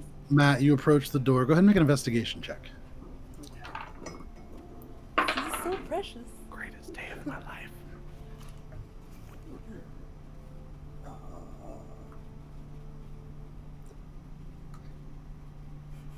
Investigation 12. Okay. You hold this padlock in your hands and kind of turn it over. It's complex. Turning it over, little bits of dust kind of fall off of it, and the patterns on it are weird. You've seen a lot of machined locks in your time. This is weird. It's uneven. It has the vague shape of a padlock, like somebody who has seen one before has made it. But the metal twists in ways that suggest it was not worked by tools. Too smooth, weird angles.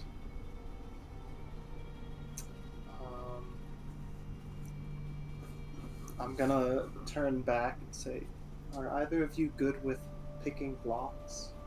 I am. Would you be so kind? Well, that is why you brought me, right? For all those special skills.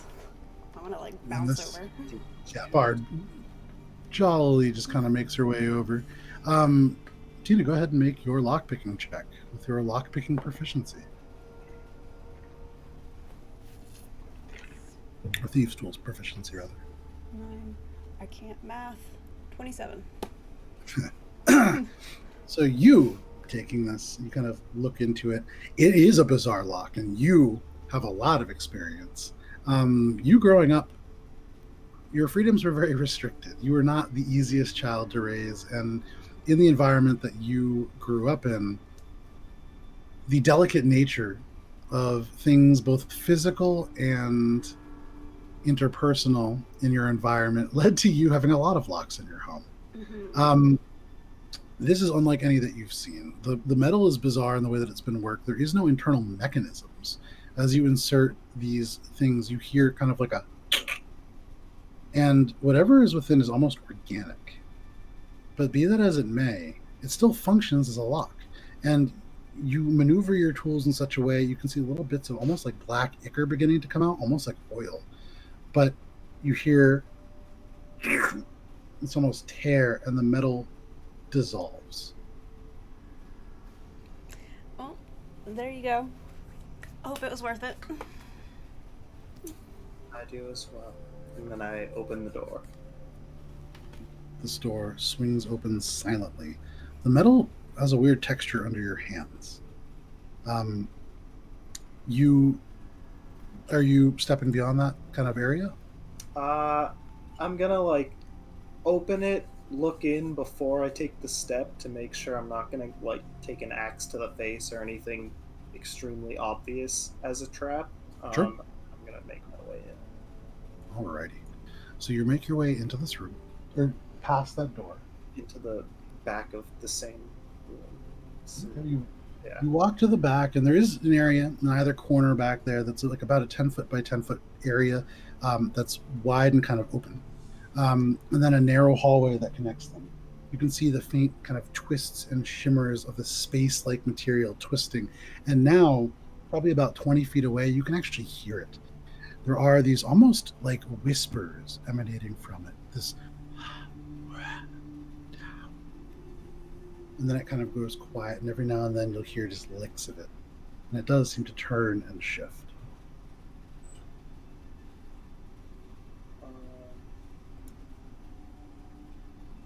Is it intelligible what it's saying? Make a perception check. Dirty 20. Dirty 20. You don't make out clear words, but you are recognizing that you almost are walking forwards on your own, and you feel as if this thing or these things are inviting you. You don't make out the words, but you get the sense that that is what they are asking you to do. Come closer.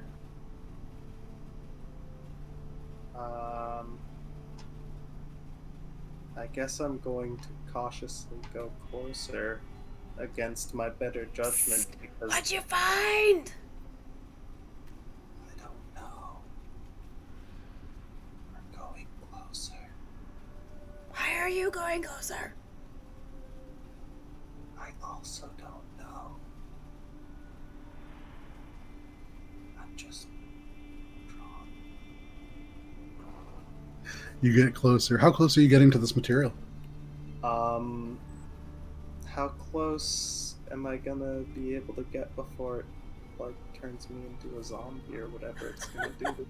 You draw within 15 feet, within 10, within 5. And you can see through this galactic sort of swirling, inky fabric that seems to be like space and time rippling together and then flowing apart, almost like a breeze passing through fabric. You can make out more details of this sarcophagus. Nothing seems to happen to you right away, but you're not entering or touching it. Okay. The top of this sarcophagus is almost like a braid. You can see elements of like a head-like thing, but the height of it makes it difficult to make out real detail. But it does seem to be the shape of a figure.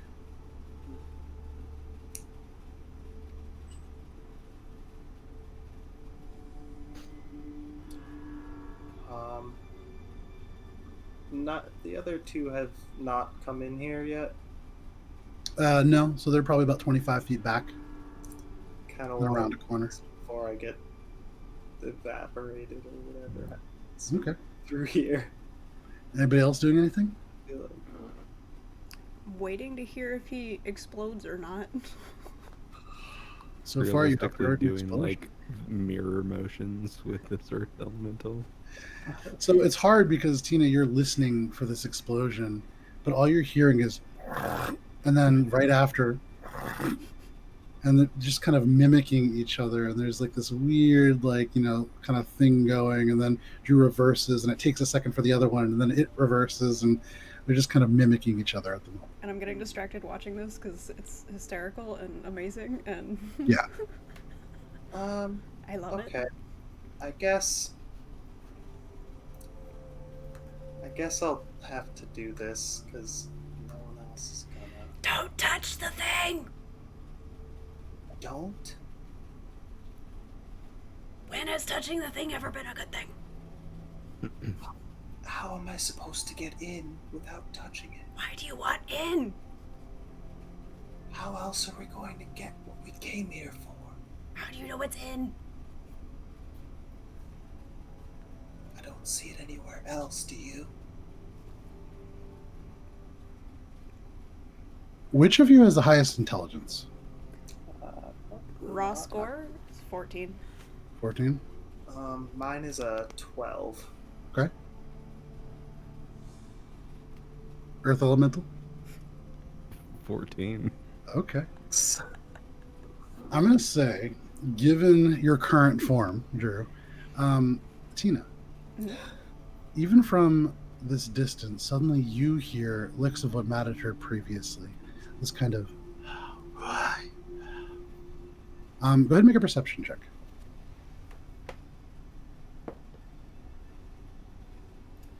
Um, 22. You don't make out much, but really straining your ears, all of a sudden a single phrase comes through, clearer than everything else, and for you, almost like a whisper in the room. You are meant for more.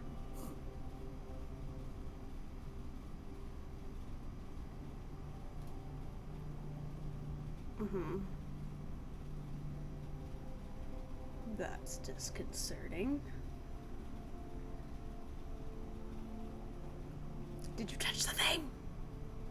No, you said not to touch the thing. It's talking to me. What did it say? I was meant for more. I don't know what it means.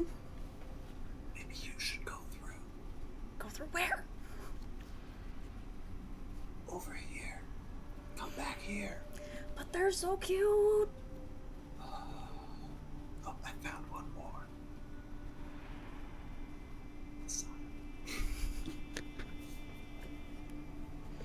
I'll make my way through up to where he is. Okay. So upon hearing that there's a third earth elemental around the corner, one that might even be cuter, you traipse over and look over, and you can now see and hear the nature of this thing. And as you get closer, you hear again, they would never let you be what you could.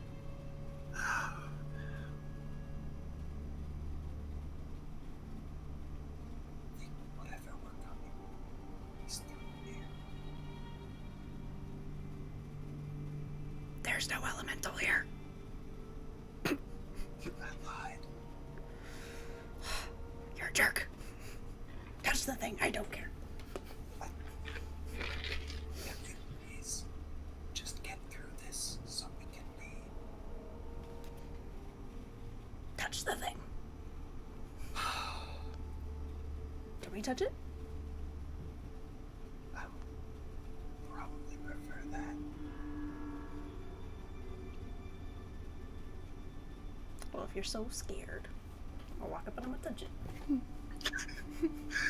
So Tina, you pause your finger like an inch before, and you're like, you kind of challenge him, and as soon as Matt says, I would actually really prefer that you do it, you reach your hand into this glow. It disappears. Your hand? The glow. Oh, the glow disappears. Yep. Oh. Your hand is just kind of drifting in space, and there is now just a gap that leads to the stone sarcophagus.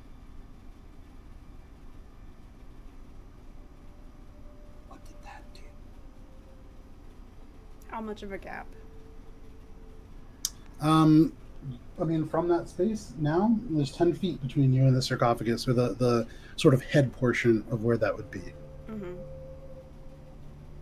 So we're like on opposite sides right now. So at the moment, you guys are almost at like a 90-degree angle to each other, yeah. You're on opposite sides of this large kind of stone column that goes up to the ceiling. Okay, I guess I'm gonna move forward. You can see the top just slides off and crashes to the ground. It splinters in half, the stone cascading down this walkway. You can see now this red energy begin to unfurl from the casket. It's roiling and angry, and it begins to paint this otherwise dark room in stark shadows. You see a figure emerge, bathed in this ethereal red glow.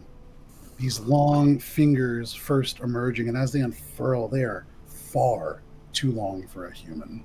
And there is 3 and a thumb on either hand. You watch as this creature kind of becomes upright.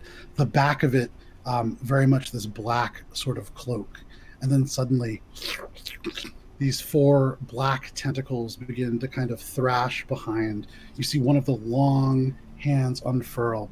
And suddenly, there's this gleaming rod in one hand. You see on this rod, there's almost this sort of, it looks to be almost gold with a vague green kind of hue to it. And then as it kind of shifts in this angry red light, almost subtle patterns can be seen. This sort of monastic symbols that are almost invisible, but almost holographic once you do see them. At this moment, I would say Drew and Tina, with your massive 14 intelligences, your brains are brought back to the Sphinx, and you remember the first riddle. The answer was mind. The second one, eat. The last one, ear. And as this figure turns, you see pale skin and large voids for eyes. They blink, and you can see just massive black expanses and tentacles just unfurl across the black cloak. It turns, this mind eater now looking across the expanse of this room, and the eyes turn, settling on you, Tina. Oh, how good it feels to breathe once more. And it floats so that no longer does it hover above the casket, but only inches from the ground, 7 feet away from you. You cast a blank gaze with large alien eyes across you and Matt, unaware for the moment of the others behind. Is he relying solely on dark vision to see me? Unclear, but he seems to be able to see you. Interesting. Cool. Which one of you bore passage here? You can see the eyes blink once to you, Matt, once to you, Tina.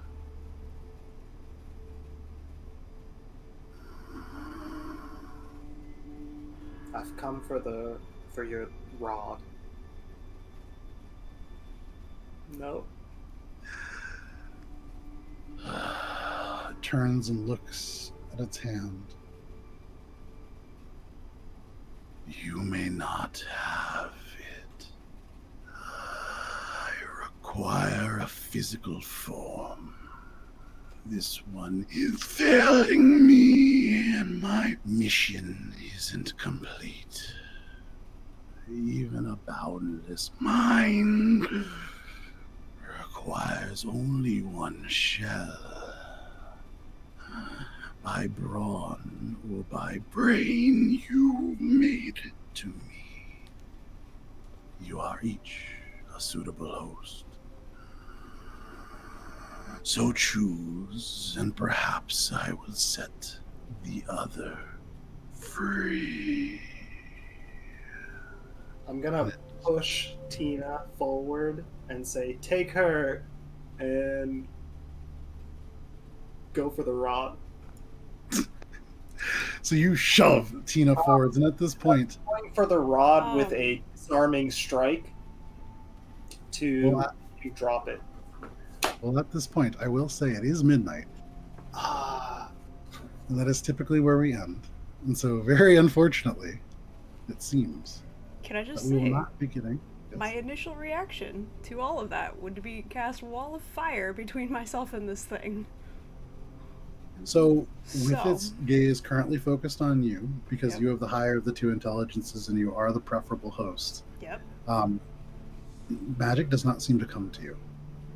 Fuck. Whatever exists behind these black eyes is aberrant, bizarre, and alien, and immensely powerful. But because it is midnight, you're not going to unfortunately be able to get into this boss battle. What I will say, because for the very first time ever, we will be releasing the session notes. I can give you guys a little bit of background as to some of the stuff that was going to happen. So, first of all, the very first mistake that you guys made, the very beginning, there is that path of gold and iron. If you were to take the iron one, that is what is called the track of. Hang on a second, let me bring this up. It is the track of the righteous, and that is sort of designed so that this mind flayer creature, who is attempting to find a form suitable for himself, could challenge you a little bit more mentally to test whether or not the mind was capable of what he needs. You guys took what is called the track of folly. It is designed to be a little bit more physically arduous and designed to basically weed out interlopers. You guys didn't enter the worst room there, but you went along a path that was a little bit more difficult and designed to basically kill intruders. Should you have failed within the track of the righteous, you guys would have fallen into this track because it was essentially a punishment. Had you gone through the track of the righteous, you guys would have come across the alchemist gate, which is this room that has like a huge firewall and a whole bunch of reagents in it and an alchemy table. You would have been able to make potions, including a healing potion, but also potions that could have helped you for the rest of the adventure for each room that is within the actual temple. You guys could have had access to a potion of healing, a potion of true sight, a potion of radiance, a filter of silence, an owl form drought, the potion of the phoenix, and then there was a cursed effect also. You guys weren't able to find a chained up demon that would have been able to give you a bunch of different good things and bad things depending on how things went. There was a whole bunch of cool stuff like that, but the Sphinx told you that it was a mind eater, which I thought was fun. And this Mind Eater is not necessarily a Mind Eater. It's actually a little bit of a modified Elhoon, which is an undead. That was that weird sort of thing that you sensed, Matt, because it wasn't active. It was technically not undead, but it has this weird connection to the place that it's from that makes it sensible. But very, very interesting. So for those of you who are still there, thank you so much for tuning in. Fat Boy, Talon, thank you guys so much for the bits. Thank you everybody who participated in the riddles and helped this party get along. This will be rebroadcast tomorrow night, and the session notes will come out pretty much whenever I wake up and get to redact the stuff that would be affecting the main campaign. What this does mean, because this is happening like 9 days in the future, is that you guys have awakened an ancient evil. Cool. And have no idea what happens after. And So that's great. Except for that I have an elemental earth friend. That is true. That's Out of my curiosity, buddy. so Drew, with all this going down, what is your? I mean, are you escaping with your elemental friend? You have that opportunity. Realistically, if I saw that thing pop out, yeah, I would take my new friend. And we So would get out. somewhere still within Alberon, there is Rex, there is Patches, and there is this rumbling. So there's Teraktal, the rumbling Earth Elemental friend as well. So that also canonically exists within Dominion for you guys to find potentially. and we don't know the fate of. I don't even know your character's name Unfortunate. However, for both of us. Matt, do you want to maybe talk a little bit about where your background is? I think Tina probably knows. I'm sure I probably know. I think I wrote part of that. Was one of the monks from the Xenyi faction that broke off with Hylan and was on a secret mission to steal the object of our desire. Yeah. So Matt actually knows a little bit about some of the plans that are happening behind the scenes. Not a lot, because you are hired help, but you know a little bit about what's going on in something that's very important to Shay, which is pretty fantastic. And then, should you guys get to Dungannon, Tina has a little bit of background now about that. So that is also very interesting. Didn't come out, but thank you guys very much for tuning in. Drew, thank you so much for coming literally last minute short notice. I really appreciate that. So for all of you guys, thank you so much for tuning in. We will be back next week with session 42 of Adventures in Alberon. That is going to be called Allies and Adversaries, potentially. That's going to be at 8:30 p.m. We'll see you then. Stay safe.